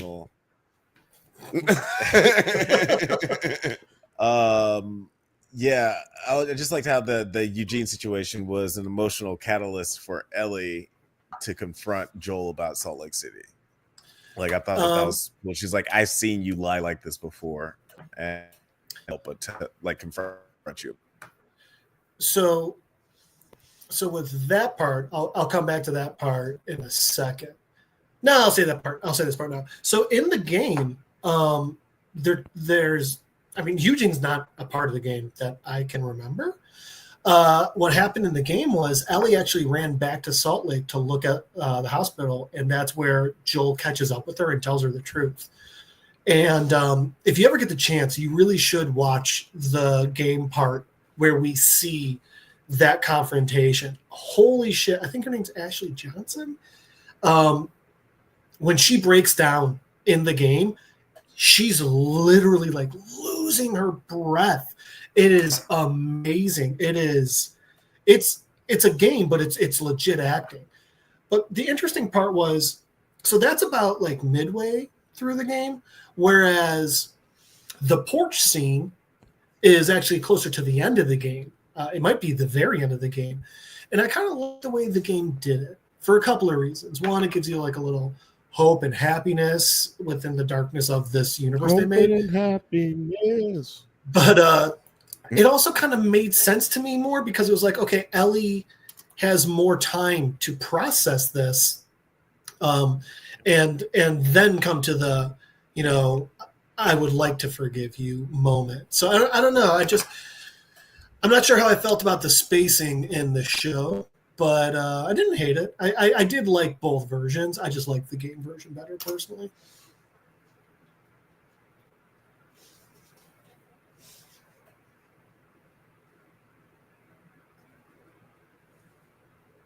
Yeah, I like that you didn't hate it too. And I was very surprised to hear how much of these just like really emotional character moments are in the game, because it doesn't seem like it'd be that fun to play. Works great for a show. Yes. But yeah, Nine, what did you think of like the character work that we got in all these flashbacks? I'm a bit off the special drink right now. But I gotta tell you, this is one of my favorite episodes because of the depth that they add. I thought the relationship between Joel and Ellie in this, again, I think it's different when you don't have like a perception of Ellie and Joel, and you're kind of like working off of it just from the show.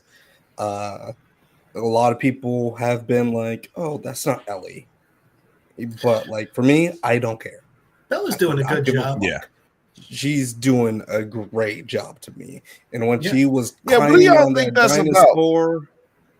What do y'all think that's about? Is gamers like, because like the thing is, on Twitter, I've been hearing vitriolic hate for this girl that is like, me myself, I've never played the game, so I'm just what is it that's supposed to happen on the clips of the game that I've seen? The girl Ellie seems softer in the game than she does on the television show. I'm just saying, Ellie in the show seems more rough around the edges than the Ellie in the that part, yes, in the game. So I don't know. What do you? So Jeff, what do you think? I think the Ellie in the game's more likable. I will say the actress Ashley, who plays Ellie in the games, is a phenomenal actress. I do think a lot of it is the fact that she's just so good at acting. And then lastly, I think a bunch of guys are gross and just don't find Bella as attractive, so they fucking hate her. Yeah. That is what I've seen on Twitter. A lot of the review bombing or whatever has come from the fact that they do not think Bella Ramsey is attractive. And I was like, what the fuck is going on here? Isn't that the point of this? It is really weird for that to be you know what? That's so weird to me. Yeah. This is so Hot Ticket to Hawaii to me, dude. Oh, so also check out Hot Ticket to Hawaii. I'm trying to figure out a way to watch Hot Ticket 9. I need you to jump on here and watch Hot Ticket to Hawaii with me so I can get you to play it and my shit doesn't freeze up doing right now. Can I get it on Steam? It's a game? Just look it up. Continue, Alex. Why, hello, Google. But yeah, like we mentioned earlier that Eugene, there you go. Yeah, there you go. Yes, sir. So we mentioned earlier that Gene gets killed, expertly played by Joey Pants. I didn't even realize it was him at first. Or I think Mr. Panizzi. I'll say this: he's an amazing actor. I think this is one of his best performances ever. It might have been his best ever. He acted the fuck out of this role. See, this is why I don't interrupt. When they're able to talk, you just gotta let them talk. I was gonna pull up the thing. I was just gonna, but yeah.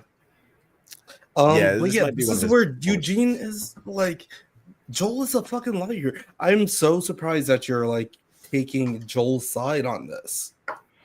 Why? Well, I also think he made the wrong choice saving Ellie. So, well, who is gonna? Yeah, he did. But I mean, who is gonna like tie this dude up? You know, I'm not risking tying this dude up. It takes seconds for him to change, and maybe he's got time, but it's a little not much time. I don't know. He's bit. He's gonna have to ride on the back of a horse. They don't. He can ride at the. I'm good with horse, just outside. They can pull him. I'm good with and that. Like, hey, we can like cut a mouth open for you. They had the tarp and everything ready for like a dead body. Mm-mm. And you could just if they dragged the live body behind the horse, it would then be a dead body. Well, who knows? Kill this like, nigga or leave him out there by himself. I'm not fucking taking him back to the crib. Though. But no, he could literally be on the back of Ellie's body, on the back of Ellie's horse, or it's whatever. Too dangerous to let someone find out. No, man. Well, like there's ways, especially with.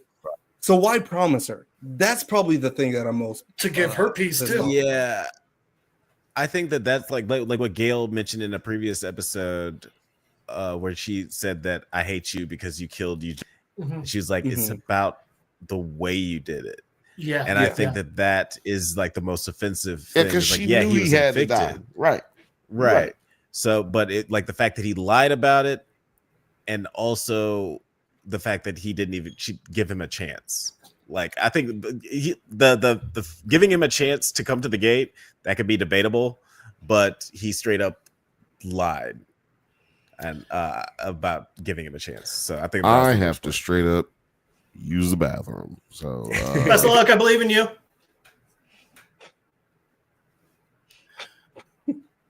No, I figured when he lied to Eugene, it was for me. It was even though it's gonna hurt to break these promises, he's taking the hurt on himself and not letting the others have it or feel it. I don't know. It would have sucked. But it would have been the right thing to do, at least in my opinion. But yeah, how much do you think it sucks to be Gale, where you hate Joel, and but she's still the only therapist in town, so she still has to talk with him, work with him, and like be professional, even though she fucking hates the guy. That's got to be a nightmare. Yeah, it's got to be a really shitty situation to be in. Right? It's like, God damn. If I kill my therapist's husband and lie about it, I don't think she's going to see me anymore.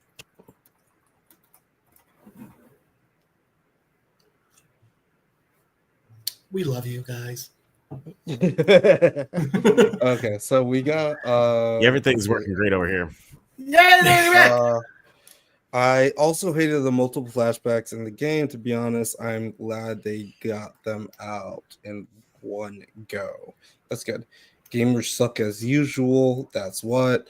It's ironic that dudes hate on her because they don't like her look, but she's gay. So why do they even have an opinion? Because I don't know what it is. The gamers because, were also pissed that Ellie was the lead because, why you gotta be the one? Why is it woke?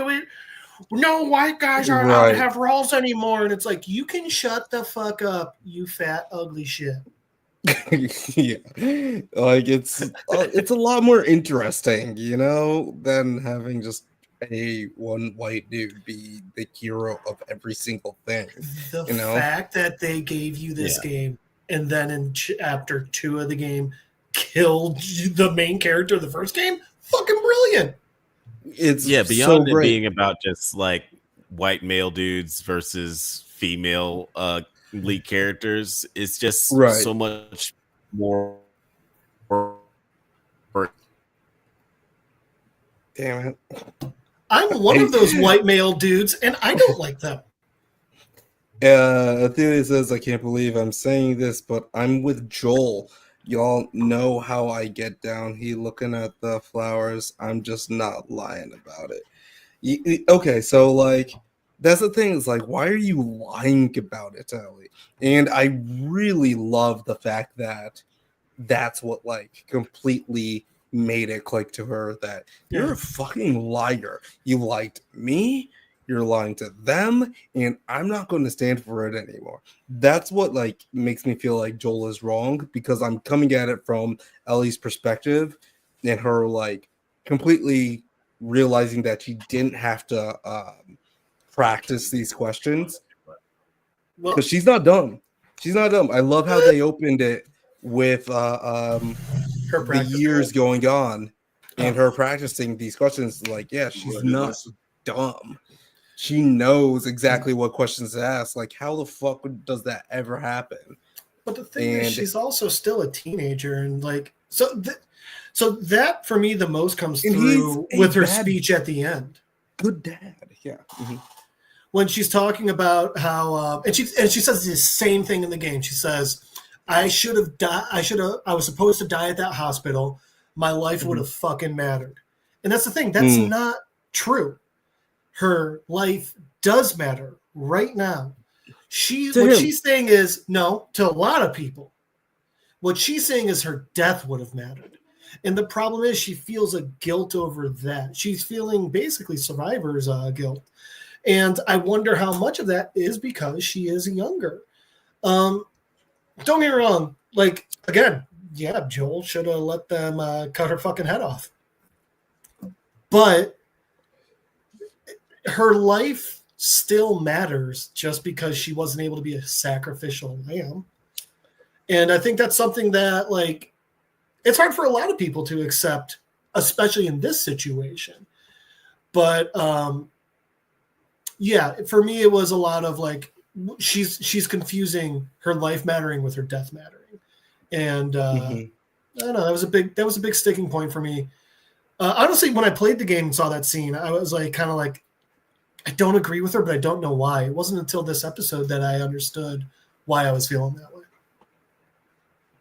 It's because Joel lied. I feel like it's just a lie.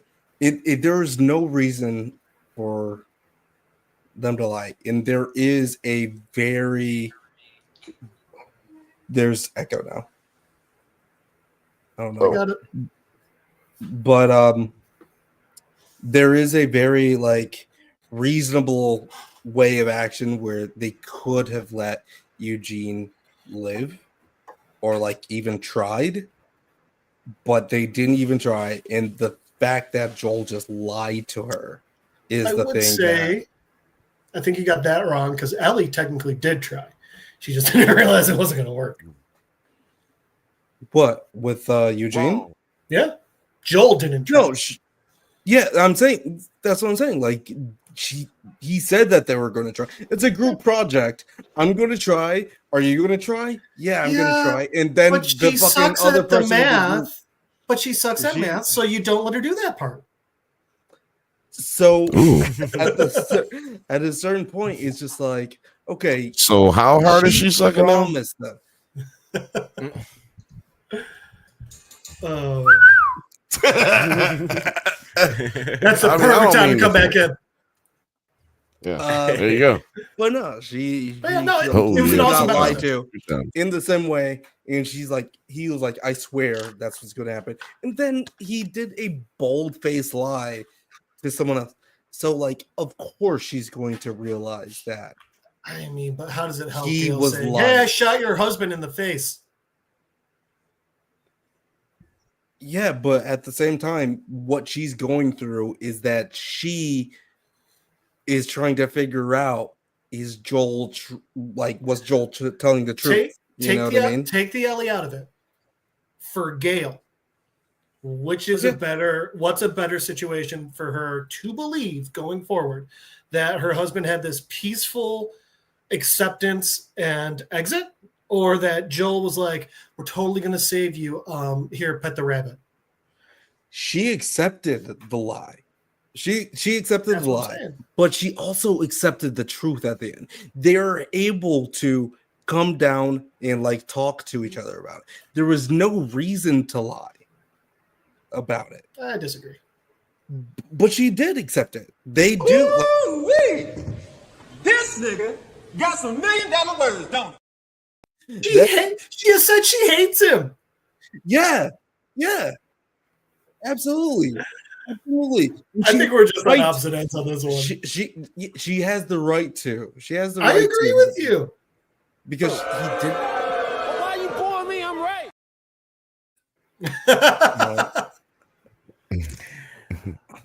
I think that's why the show is good. 100%. Yeah.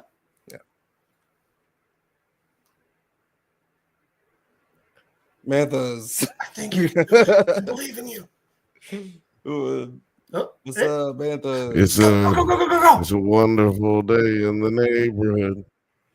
But yeah, everything that Joel was doing for her on like that 16th birthday and like all the father-daughter shit. Oh, you got tattoos and you're smoking weed and you're experimenting with girls and like not realizing that she's gay. Like, oh, is there something going on with you guys? I didn't like that line. It made him almost seem like mildly homophobic. Like, what? Now you're playing around with girl folk, and it's like, why wouldn't he be mildly homophobic though? Yeah, he is.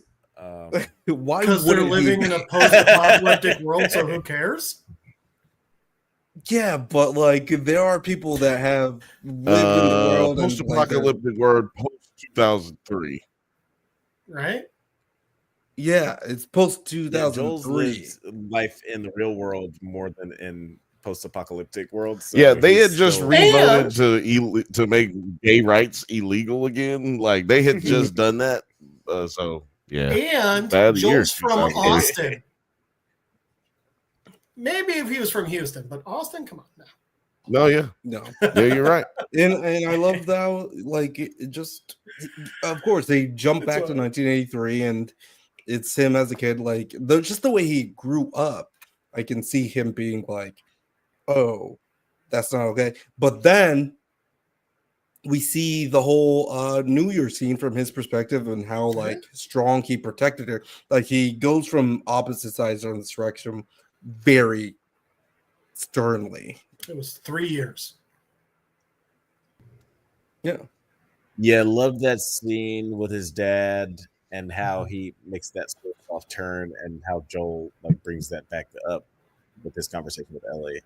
And it shows why in the earlier episode this season where Ellie was like, yo, you know what? We cool. Joel's gonna be him, I'm gonna be me, and we kind of like figure shit out. I was like, that kind of came out of fucking nowhere. When it And the Swordmaster was his dad. Yeah, I actually didn't realize that until we were doing this episode that that's him. Great. It makes sense. I hope you do a little better than me. And he's just trying to figure that out, which I think is pretty interesting. Like, it's... Isn't he from Breaking Bad, Saul? Yeah. Isn't he from Breaking Saul Bad? I think Breaking so, yeah. Saul Bad. I remembered him from I would Hawkeye. have loved it. Saul Breaking Bad. I would have loved it at the end of this scene. He's like, I'm hope that you're better than me one day when you get a chance. Now I'm Breaking gonna whip Saul your Bad. ass. Yeah, I thought that's what was going to happen. Like, I'm going to beat the shit out both of them right now. Oh god, that would have just been the full circle right there, huh? That his dad beat him. I was like, oh shit.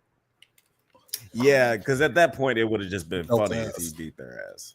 Yeah. It would have like, been, this is it gonna would have be been so dramatic if funny. he starts beating the shit out of so them now after I'm on both of y'all ass. Or he goes like real psychological warfare and makes Joel beat Tommy's ass. It's like, now I'm about to get worse. Go get the boxing gloves. You know what time it is. Go get the boxing. There was this scene. There is now 71 of you guys watching across all channels. Thank you very much. And but there was a scene last episode where like Ellie says, "Oh, I'm going to be a dad" to Dina, and people were really upset about that. Like, people got pretty mad about that. And now it actually this episode I think reconceptualizes all of that with this, like, oh, I'm now going to have my chance to like implant, like, to be better than Joel, who's trying to be better than his father. And I think that's like beautiful. I mean, isn't that what society's supposed to be? Make things easier for the next person? Right, exactly. We're not actually doing it, but we're yeah. Yeah, I just thought it was pretty awesome that they reconceptualized a lot of different aspects of Joel's relationship with Ellie. Job with this show. It's really great. It's really. Can you great. guys hear me? Yep. Right now, yeah, we can. We can also see your ear. Yeah. That's perfect. That's the best thing I can hope for. If you can see my ear and you can hear me. Oh no, it's your face. And yeah, this scene right here, like, I'm on top of the dinosaur, taking her to the planetarium and everything. This was amazing. I want Joel to plan my birthday, man. Yeah. Fuck. This nigga's good. He was like, someone greased it. Screw that. Have Pedro Pascal plan your birthday. Yeah. You're off the fucking chain. He's got more money than Joel. Can't hear you. Can't hear you. Yeah, I got nothing. But like a trip to the museum.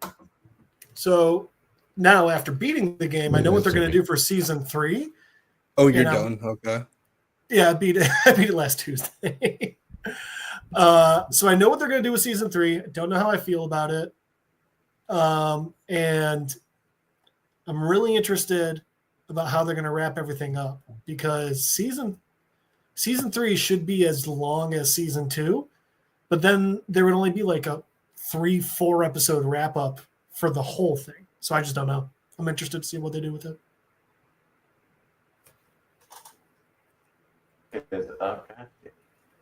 yeah, there is like possibly chances for another game that I've heard I of. would love that. season 3 Mhm. is, and you're saying that season 3 is going to be focused on what? Spoilers. Okay. I mean, I could tell you off channel. Don't tell me if it's going to be that big of spoilers. It's a completely different storyline. So, no, spoil them all. Ophelius is saying, spoil it up. You guys want to? You want to know?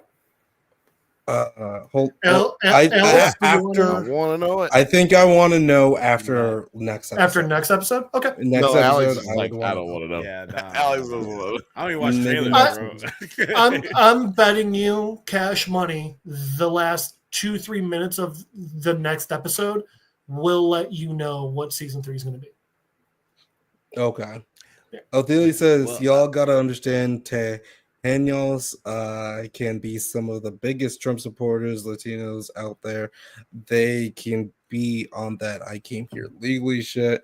The fact that this is Joel's upbringing make sense to me. Yeah, absolutely. Yeah, that the ending had me feeling a type of way. Yeah, it was great. It was like fantastically acted. Is season 3 the expansion? No. Okay. Just says no. Just says no. I'm curious what you guys because right before we wrap up this conversation, these two are shit. Fuck. These two shows, Andor and Last of Us, clear locks for Drunkies nominees next year. What would be your vote between the two of these, like so far? Nine, I'll let you go first. Are we talking about like best show, or are we talking about best acted? Because honestly, best choices made by a man lying to his child. Right. Because honestly, best show, I think it is going to best high concept drama. High concept drama, then it's going to Andor for me. Best acted, I'm going to say, Pedro Pascal and Belle Ramsey are up there, amidst with a lot of the cast for Andor. It's going to be a battle. It's going to be a battle between them. It's going to be a fucking battle. I'm gonna be watching a lot of these shows throughout the year. Just rewatching. Othelia says it's a hands down Andor. Hands down. What about you, Gene? You on the same? I would say the fact that we know we're going to get another season of Last of Us, but we know Andor's done, would make it Andor by a hair. Because both of these are so good. And the thing is, I mean, like, having played the game as well also gives me an extra gives me like an extra, like special place for The Last of Us. But the fact that we have another season coming, minimum, I think would make me vote for Andor. What about you, Bill? I'm fucking with Andor. Duh. What the fuck's wrong with y'all? 4 votes for Andor. Yeah, I'm on the same tip. Although nothing we say has anything to do with how people are going to vote on the Drunkies. Yeah, that's true. Yeah, I was so surprised that 3-Body Problem came out with the win. That was crazy. Yeah, that was pretty crazy. I was so happy about that. Like, man, you know what's funny? As the host, I don't ever remember any of the winners nominees, as I am pretty intoxicated by the time. The winner is Sal Saperstein. Woo! Wins. Jeez. Sal Saperstein wins it all. But before we get out of here, if you'd have just let me finish, it didn't cut me out that much. God damn. It was trying. Yeah, but I can hear it in playback, so I can actually hear that it didn't cut me out. So, God damn it, let it finish. Let it try. Okay. Out of here, Eugene, you want to tell the people where they can find you on the interwebs? What? Oh, of course. You can always try and Skype me, Don Cheadle's Driveway at littledicky2.com. It's because of the hackers. You can try and find Jeff Madel on Facebook at MadelJeff on Instagram. But as usual, the easiest place to find me is here on Monday nights, usually not knowing what the show's about. Will he have watched it? Will he have not? It's a game Even decision. What about you, 9?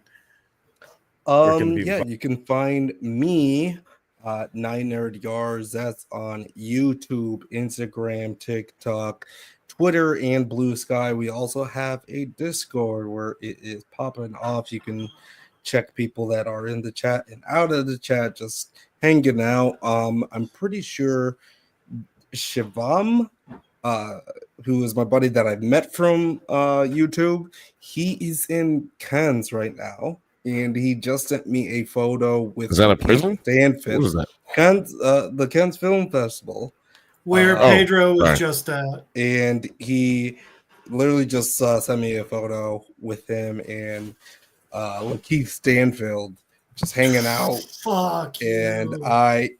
That's literally what I said to him. I said, "Fuck you." And he sent me some more with like him and hanging out with Ari Aster. And like a bunch of people that are just there hanging out, and they're all in like tuxedos and shit. So yeah, Siobhan, fuck you. But yeah, check out the Discord. We're all hanging out. I almost got into a fight with Lakeith. Shout out to Lakeith. No hard feelings. You just raised up on me, and I was like, oh shit, I'm gonna have to fucking knock out Lakeith Stanfield. You would have been fine if you were wearing this pin. That's facts. You guys can be fine too if you go to NerdsAtNite and you go to the merch section, hit the button down in the description, and you can too. Oh, I tested fate. Can get one of those buttons. Can get one of those buttons. We waited this time. An appropriate amount of time. We waited. Merch. Can't get yourself some of them buttons. Yes, you did wait this time, and it was greatly appreciated. Thank you so much for listening to the Banthas podcast. We do this every Monday at 8 p.m. Pacific time, but don't forget to like and subscribe so you get updates on new videos. Check us out on Twitter, IG, Letterboxd, likewise, all the internet things that stop the theme song. Thank you for likewise. Yeah, what the fuck was that? Why did y'all do that? We just theme song over here. Until next time, we did not do that. My little cordyceps, and may the force be with you.